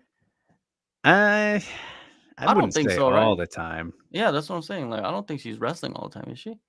Is she grappling all the time in her fights? I think a lot of the fights that she's fought, she's been striking. Well, yeah, that's like when you look at the both fights with Jingnan. I mean, she couldn't really get Jingnan to the ground just because that's Jingnan being better. And then even in the Ayaka fight, she didn't really want to go there. So yeah, and even in the what is it? What's her name? The Brazilian girl. The world champion. Nicolini? Was that who it was? Nicolini. She didn't even go to the ground with Nicolini. She was striking with Nicolini, right? So I would think she prefers to strike in her fights, right? Because we've seen that from her mostly. No? Am I wrong? From what I remember. Yeah, I'm not an analyst. But hey, either way, guys, it doesn't matter because we both like Mengbo in this fight. But yeah. I'm saying she's a good fighter. I didn't say she was a good striker. You see, now people are starting to mix my words up. I said she was a good fighter, right? Because she is. She's not bad. You know what I mean? Like, is she like dog shit? Is everybody in the chats thinks like Tiffany Teal's dog shit? Because she's fought for the title twice, right? And some pretty like back and forth, but she got her ass whooped fights. You know what I mean? Yeah, I mean, she got wrecked in that first Panda fight. Yeah. It should have been stopped way sooner, but she was very durable in the second fight as well. But that was a great performance. But she's gotten better throughout the years. I've noticed that. Yeah. But funny how we went from calling you a good analyst there, John, to completely flipping. I'm like one of those Viking, roller coasters. The ones that go back and forth. Oh yeah, the pendulum. That's me. Oh my god. So, all right, that is the one news, one heavy hitters. January 14th. It's going to be a really fun start of the year across like all MMA organizations we're seeing, with Invicta, UFC. I don't think that I'm not sure if this is Bellator's first show, but they do have a fight announced for their February 25th card at Bellator 275.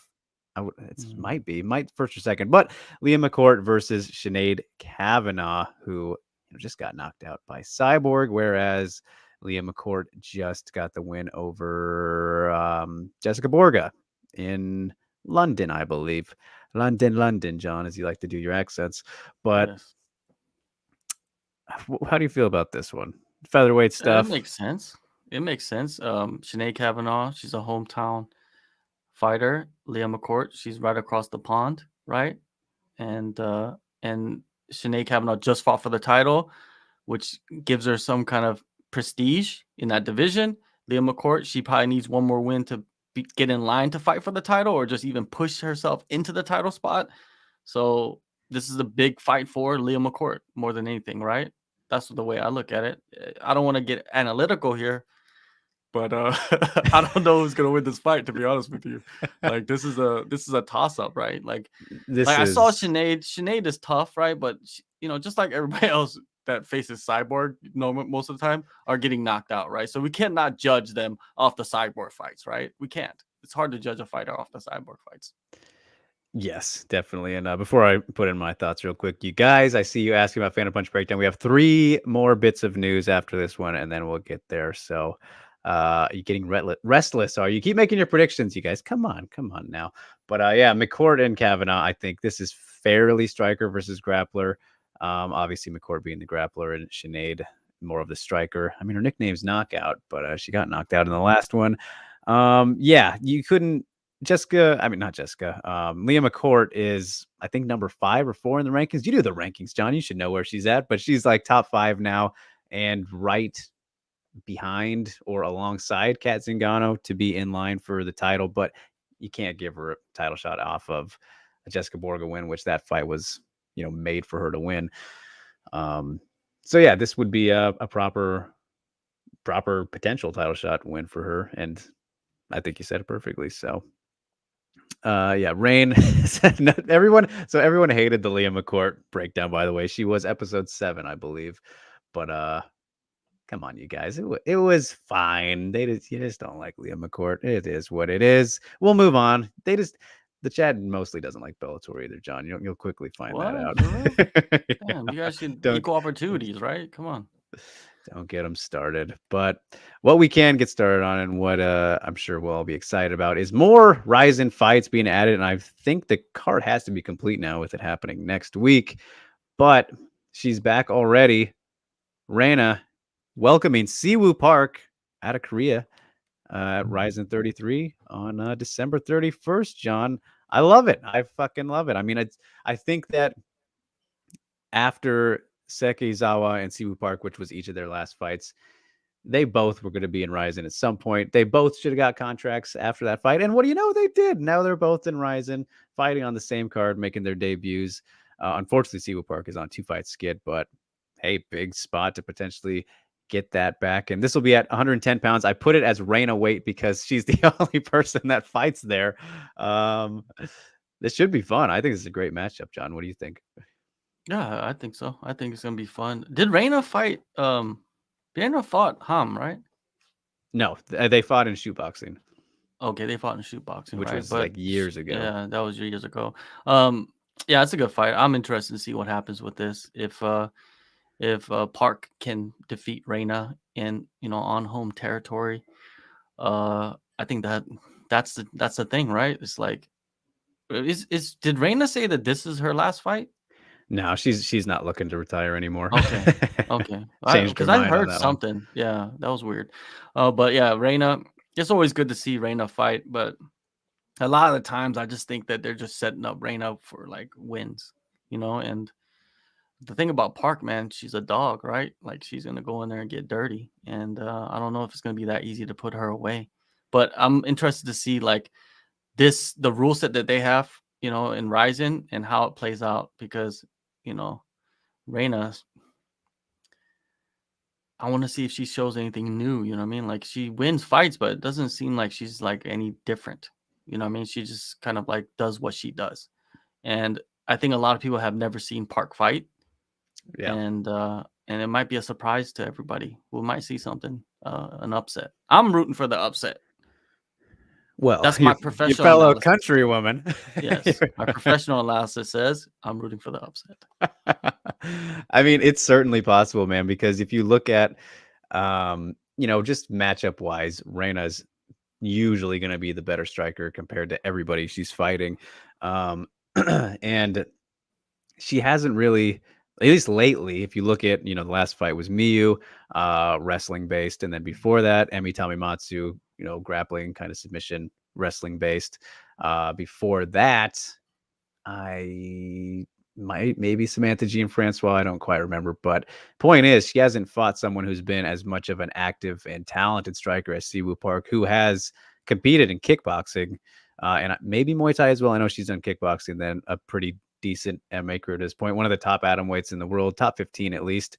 Trains at Crazy B right now alongside Miyu, which is kind of funny connection there. And Itsuki Hirata, of course, used to train with Sohee Ham when she could go back home, but she's in Japan right now. So it's very intriguing. I think that she's not going to be shy to, dance with with Reina on the feet. So this should be really fun. I think somebody's getting finished, John. That's going to be my prediction. I'll save the actual prediction for next week, but I think we will definitely see a finish in this one.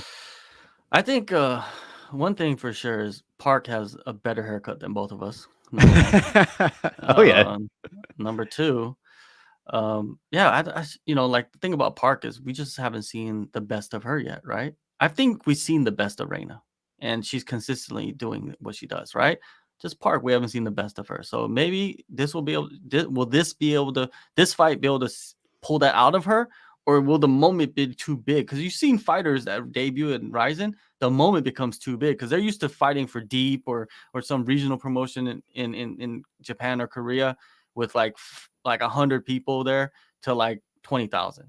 That's daunting, man. Like stepping out there with the fireworks and the intro and all that stuff. It's either you step up to the moment or you don't, man. Reina's been there 1,000 times, so it's nothing new to her.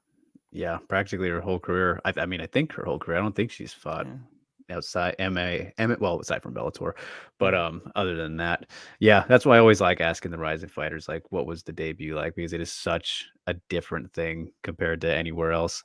But yeah, man, I think this will be a really fun one. And Park is still only like 26-ish. I think she's still pretty young. So, and we've seen, man, some nasty performances from her. That Hikaru Aono knockout, I'll never forget. For an atom weight, like, she has some power at that weight. But that'll be a good one. I love seeing the new wave of atom weights finally getting into Ryzen. I didn't quite expect it to be here. I would have thought maybe first quarter of next year, but hey, I'll take New Year's for sure. That's real fun. So, all right, almost done with the news cycle, you guys. I told you there was a lot today. And there's nothing to preview. I'm gonna have to bounce out after this one. All right, all good. We're gonna end off with you, John. Get your thoughts on Claudia Gadelha calling it career. Didn't see this coming, but sounds like a good thing with the concussion stuff she was talking about. What do you make of this? Well, yeah, it's a good move. I had the privilege of meeting her and interviewing her in 2019 in China, of all places. And she's very professional, very polite person. Man, she is one of the fighters that I've noticed that has taken like not speaking any English to the point where she's like damn near fluent in English. Like if you see her speak, her accent is almost gone. Exactly, dude. Like she is very good. Like she took advantage of that. She took advantage of social media. She took advantage of everything that UFC kind of offered her, and even just fighting offered her. Moving stateside was probably the best decision she's made. She's probably making crazy amounts of money not even fighting anymore, even though she loves fighting, she loves training. But if your body is failing you, especially your brain, it's the best thing to do, a step away, especially when you have alternative avenues of income. I think she's doing the right thing.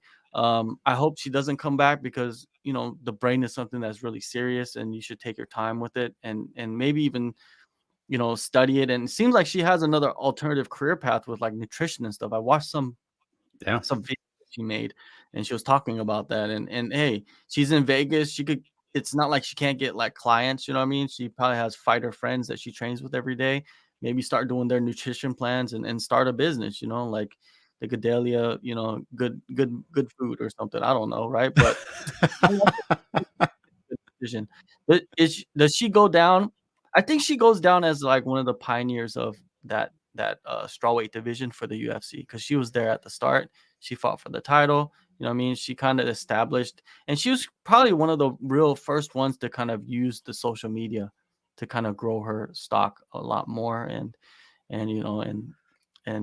racy photos and all that good stuff, right? Because you got to do what you got to do. I hope the best for her. You know what I mean? Like all I remember from her, I don't know if there were any like really controversial things that she was involved in, but I think she did pretty good for what, for a career in the UFC. I don't see anything bad.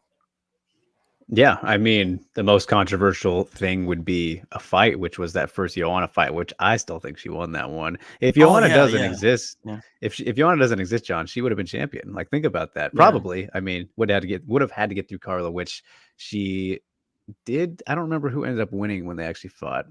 Carla ended up winning, right? I don't. That was a close one too, but either way, obviously Joanna was in the way. So. Yeah, she did her thing, man, and I hope more fighters kind of see this and start to like really think of alternative ways of making an income while they're still fighting, because you're only fighting a couple times a year. You can learn, you can educate yourself, you can take advantage of like sponsorships and what they will bring to you in the long run. I mean, be a little bit smarter with the money. There's a lot of stuff going on, man, and this is something that we see, and I think we're gonna see more of fighters retiring a little bit early. Who just retired early?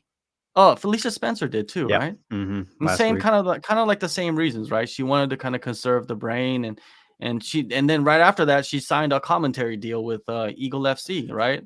Which is great, man. I love it, right? I love that she signed that deal, right? Why not? We might even see Claudia commentating for them too. Yeah. Maybe she'd be like a sideline reporter, Kate side reporter or something. I don't know. Because she can speak multiple languages, right? Fluently almost. So why not?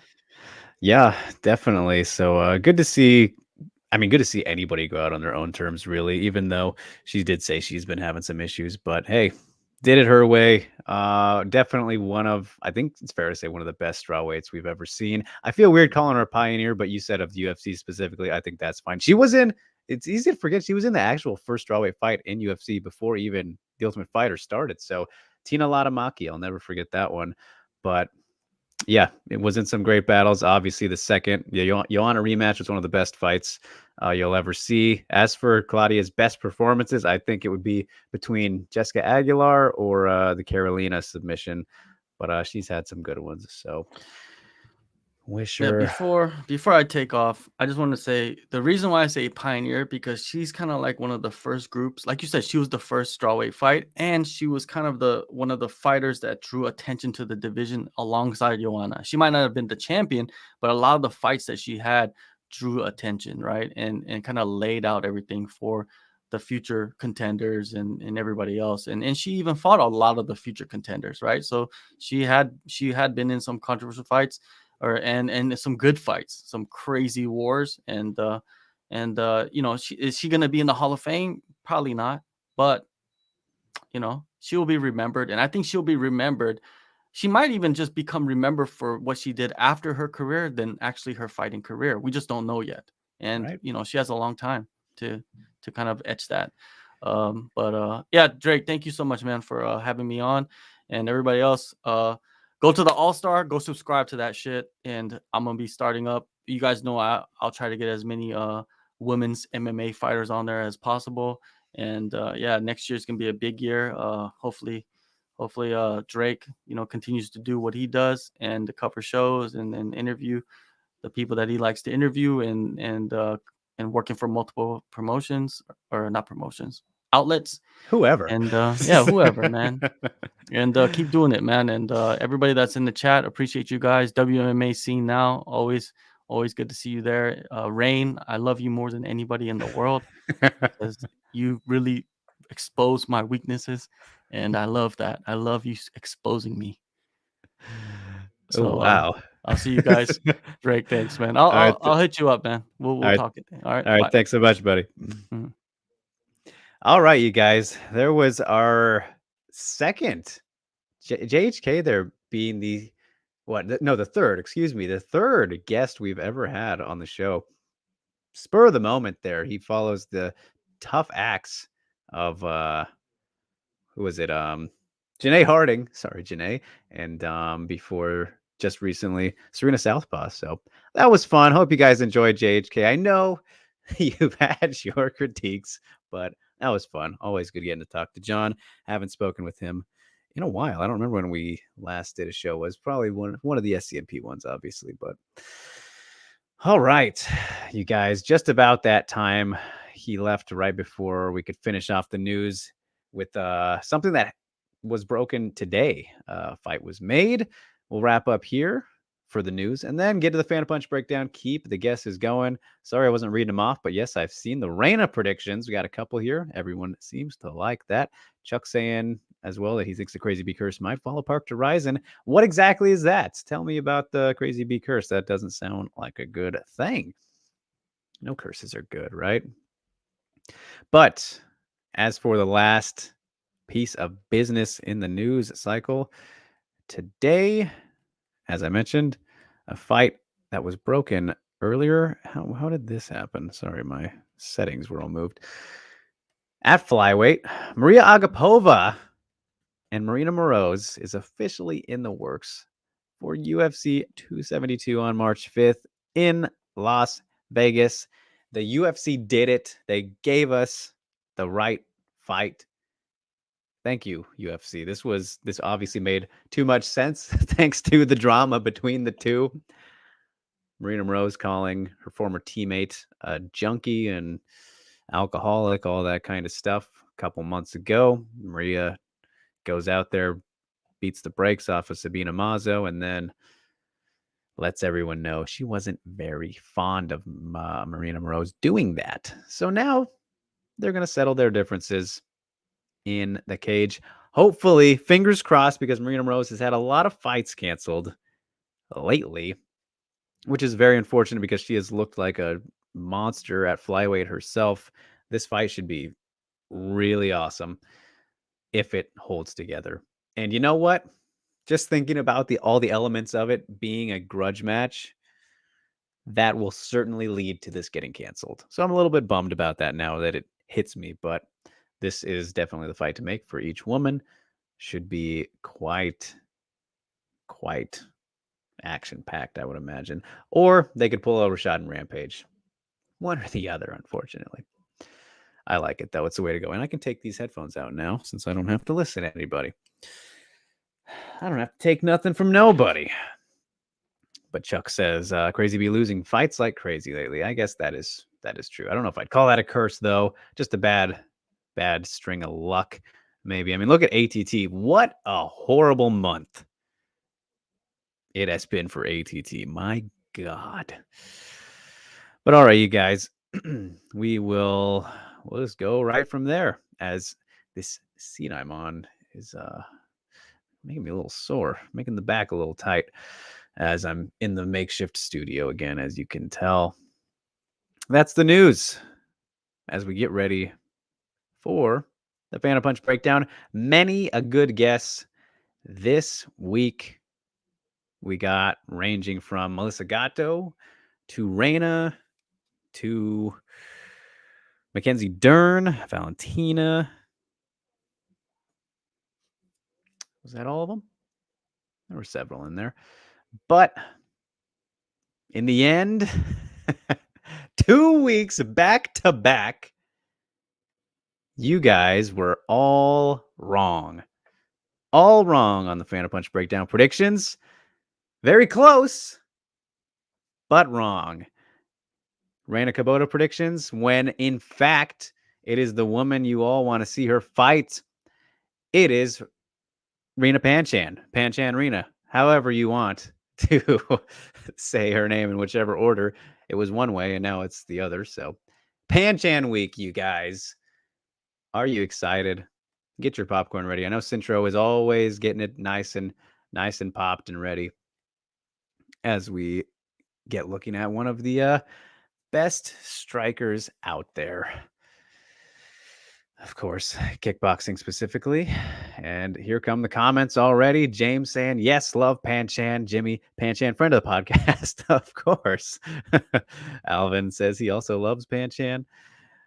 All right, let's pull it on up. Get on into it. Just a mini breakdown, though. I should tell you guys to hold your excitement. Not super extensive, but better than nothing. Just a mini one. Ghost giving us a little appetizer, maybe for something in the future.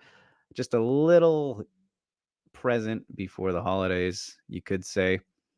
As it is, Arena Panchan mini tactics study, he says.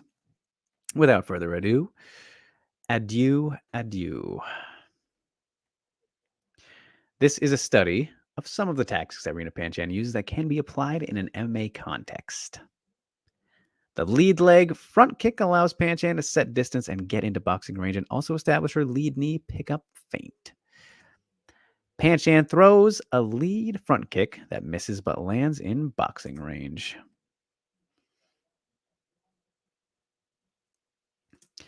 Pan uses her lead front kick when she reads that her opponent is in the air.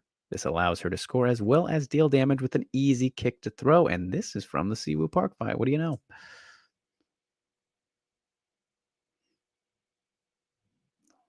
Wonderful. Picking the lead knee up is a useful feint in MMA since it allows you to cross a large distance as well as get a reaction from your opponent. And as we know, Pan is one of the best distance managers out there. Picking the lead knee up as a feint.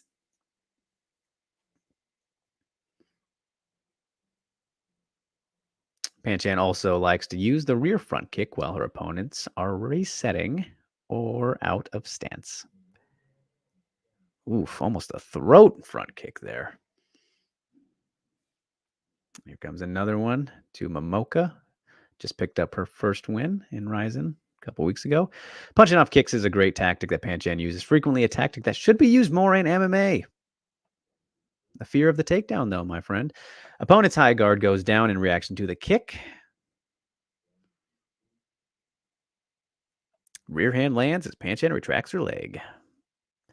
Punching off kicks is a great tactic since the opponent has to react to the kick before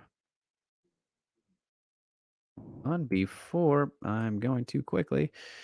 Punching off kicks is a great tactic since the opponent has to react to the kick before defending the punch. Lead post allows Pan to line up her rear hand while shutting down the opponent's offense.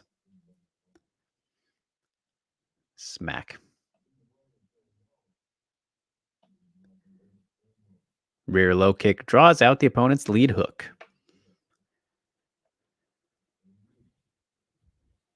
Pan lands a rear straight before the opponent's lead hook.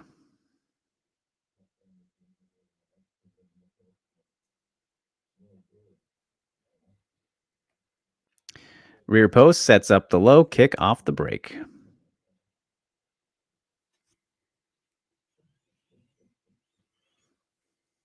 Opponent tries to catch the open side body kick, which leaves her open for Pan rear straight. Pan lands clean with her rear straight.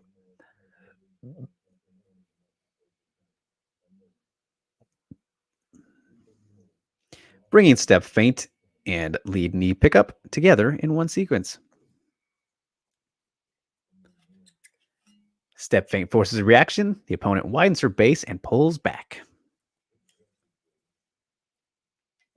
Step feint also allows Pan to close the distance without her opponent realizing. Throw away inside low kick to draw out the opponent's kick. Hip hinge allows Pan to maintain her balance.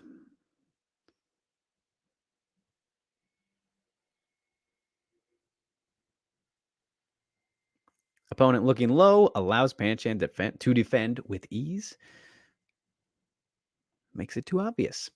Retracting the lead leg is a great defense after a low kick since it gets the opponent out of position while Pan can step into the counter. See Sabina Mazel breakdown for more details. There you go. Call back to one of the earlier Fan of Punch breakdowns. Colombian Queen.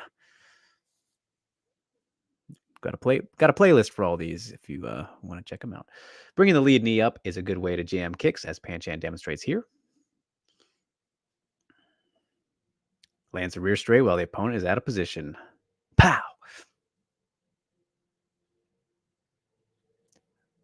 Outside foot position from open stance. Also, Pan has the opponent on the fence, lead foot lined up, or outside opponent's lead foot. Pan ends the combination with a high kick. This prevents future ideas of head movement from the opponent.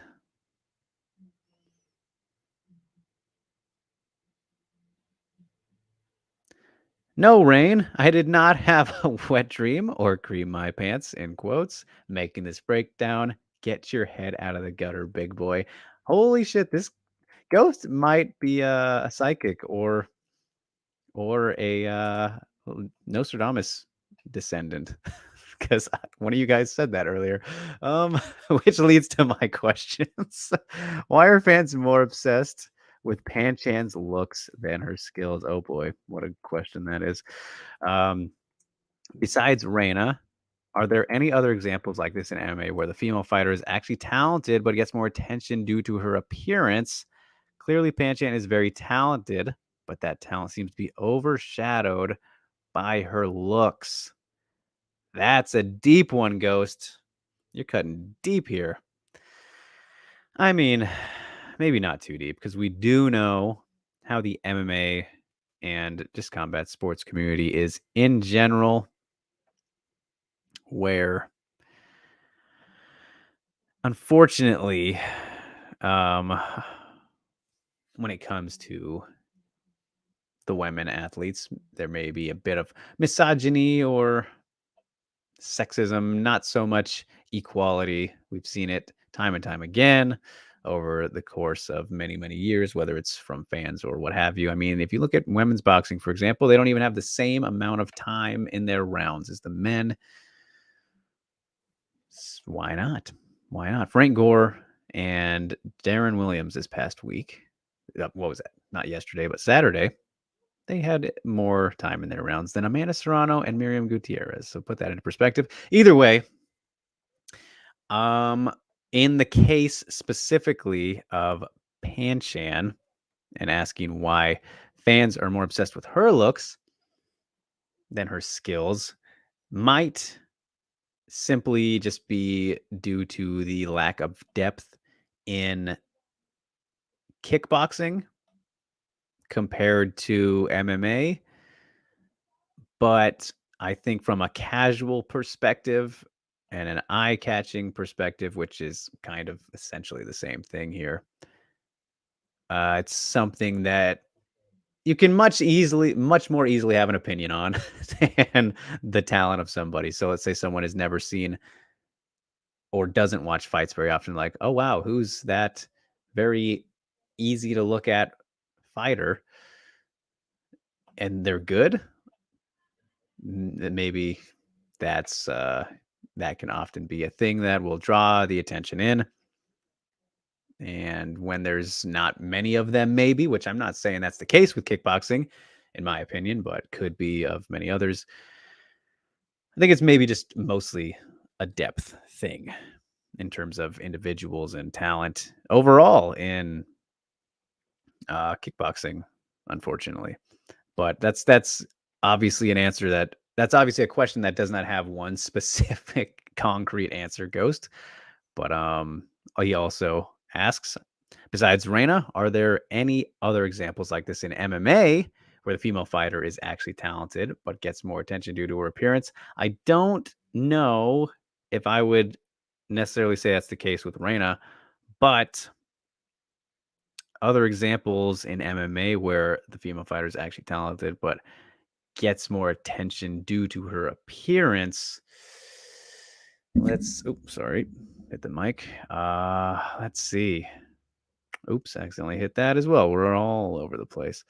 I would love to hear you guys' thoughts here in the comments as well, but off the top of my head, since I don't ever look at it that way, since that's not how my brain works, it is tough for me to think of somebody right away here. I don't think that would be Reina, though, because everyone knows how much of a badass and talented striker, and just fighter that she is.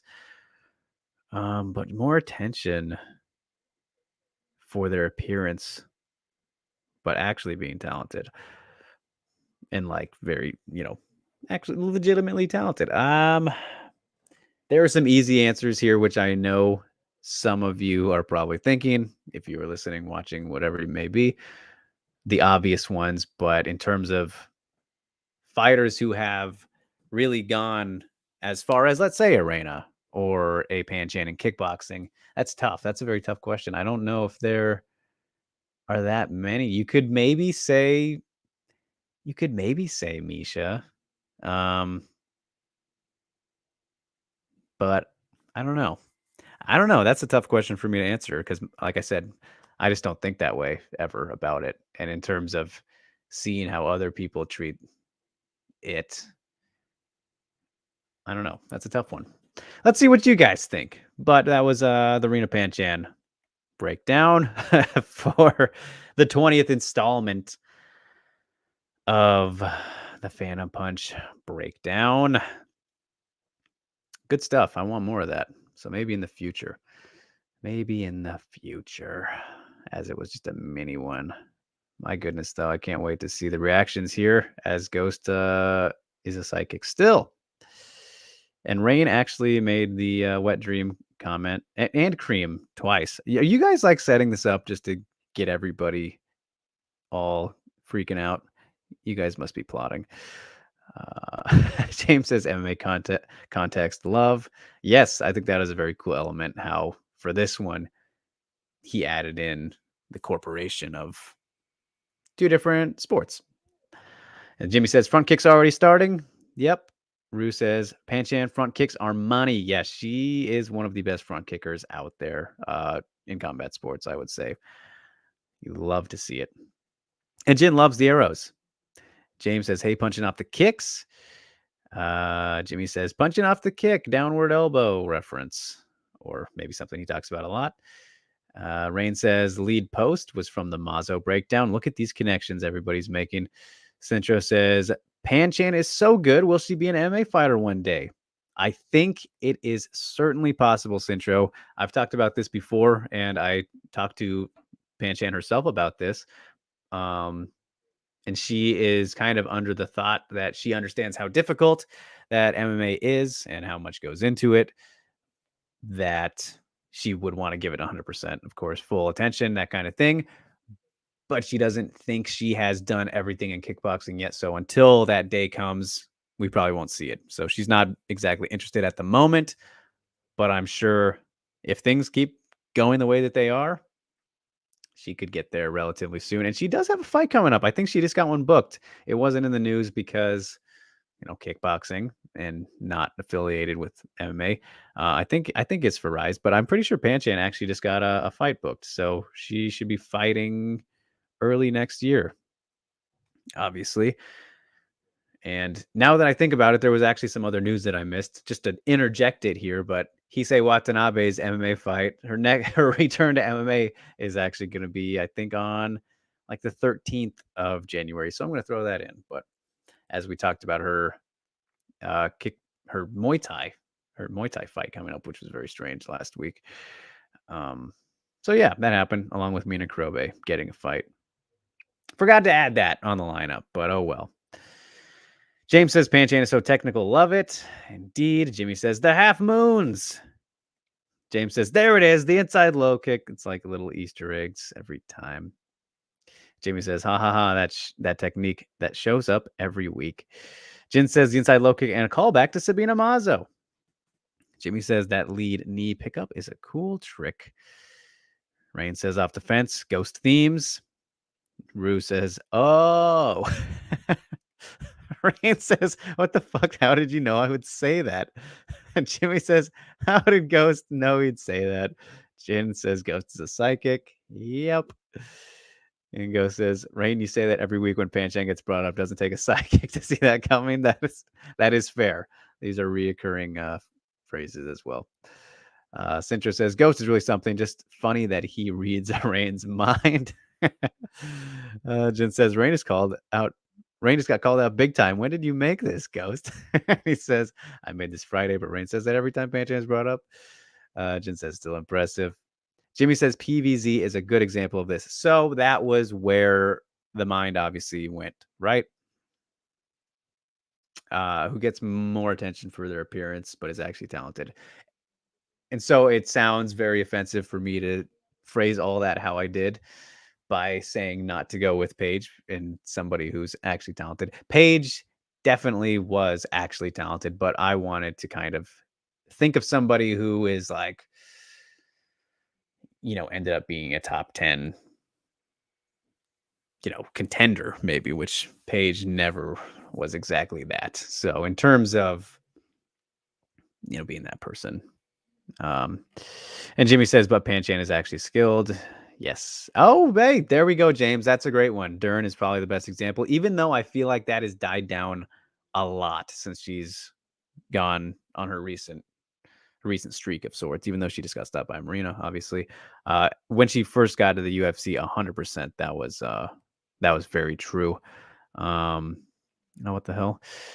Rue says Hebus gets that attention, as Jimmy says that as well. Hebus being a good choice. I don't know about that. I think it's much more of a personality thing with Hebus, even though she's not unattractive at all. But I think she might get more attention for her very silly personality rather than her talent. I think that's much more the case with Hebus than her actual physical appearance. Ghost says, I don't think that way either, but Rain seems to think so, as do some other people. Ghost or person, I guess we should say. Rain says, yeah, I admire Pan-Chan for her looks. He's just admitting it. And says, seriously, how do you predict that? Alvin says, looking forward to Pan-Chan's next fight. She is so exciting. How do you guys think she'd do against Boonton in a fantasy fight? My goodness. That would be a good one indeed.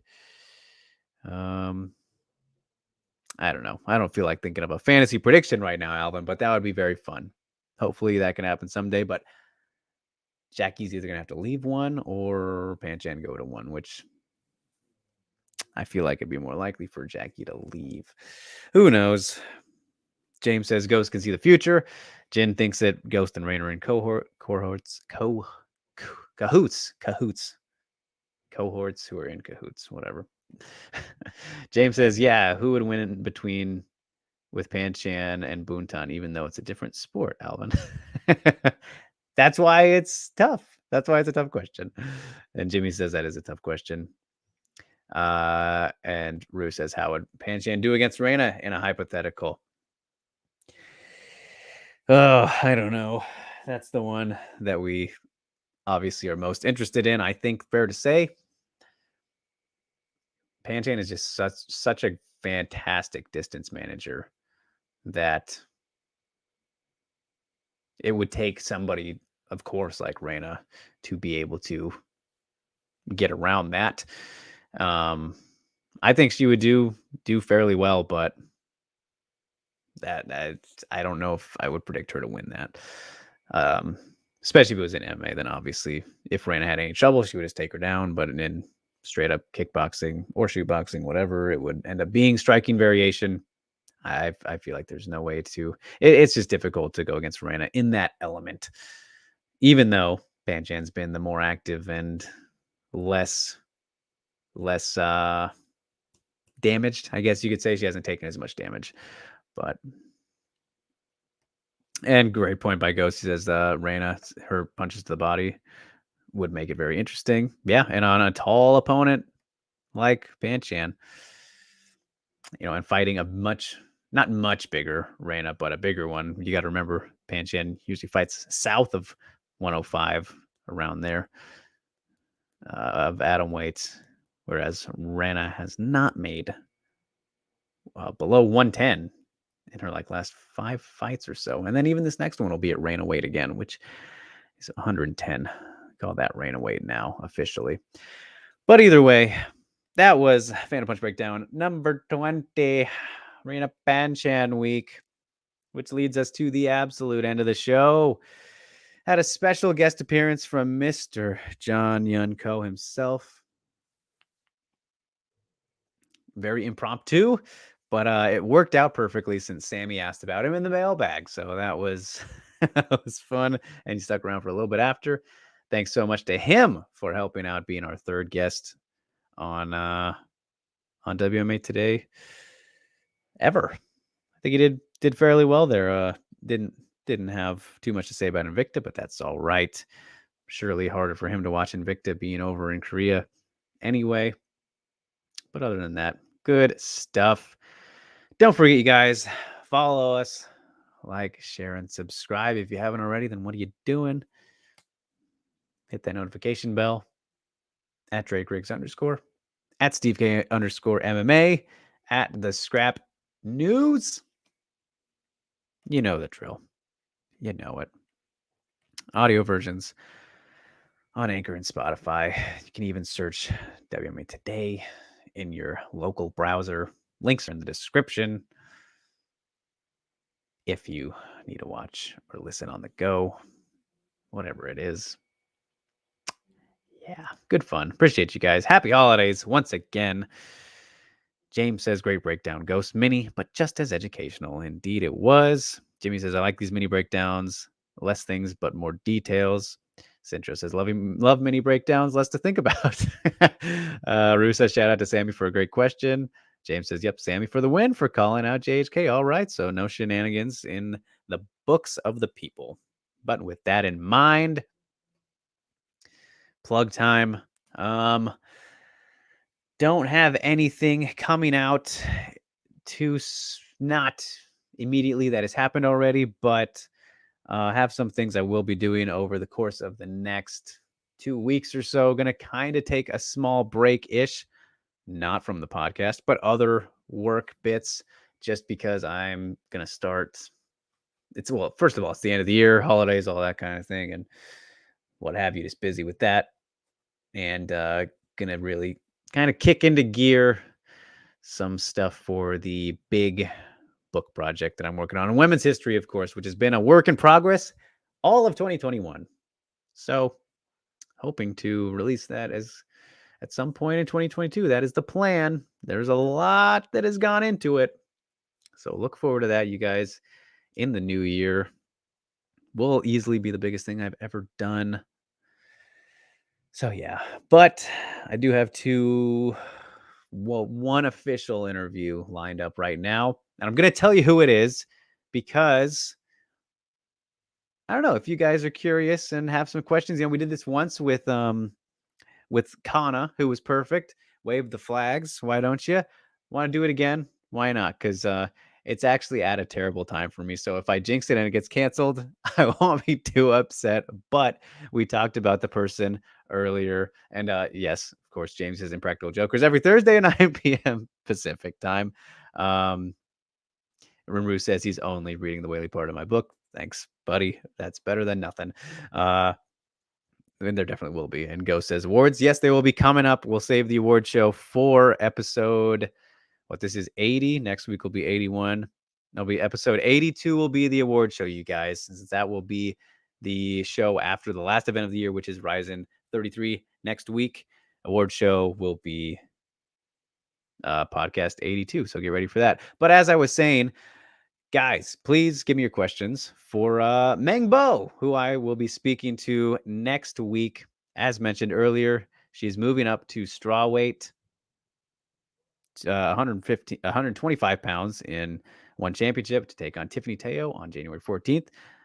Very excited to hear the thought process there and talk to her. I love talking to Meng Bo. She's one of my favorite people to talk to. Just a joy to speak with, and I think we have great chemistry despite the language barrier. Always very fun. So I'll be talking to her on Monday just to give you guys the insight. Or no, next Tuesday, my time. Feel free to ask some questions, please. I would love it. Like we did for Kana. If you have any, or if you don't, that's all good. Okay, I guess people are not fans of Meng Bo because surely the Whaley stuff. But if you happen to be, then feel free to drop them in my email, or DMs on Twitter, whatever it may be. So yeah, hey, we'll talk about Whaley. So, well, James, I know I didn't ask you guys last time for Bo. I've only asked for Kana because that was a special thing. Kana Army going strong, but yeah. Oh, I don't need luck, Rain. I just figured I'd have some fun and be giving and cheering for the holiday season.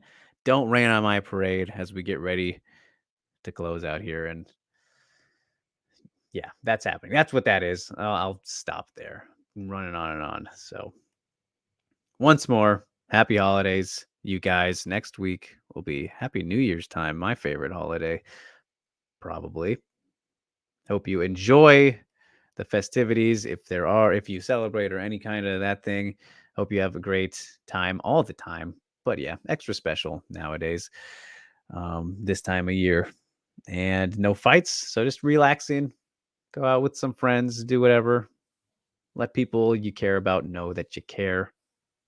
Always a good thing. Keep positive mindsets and whatever it may be.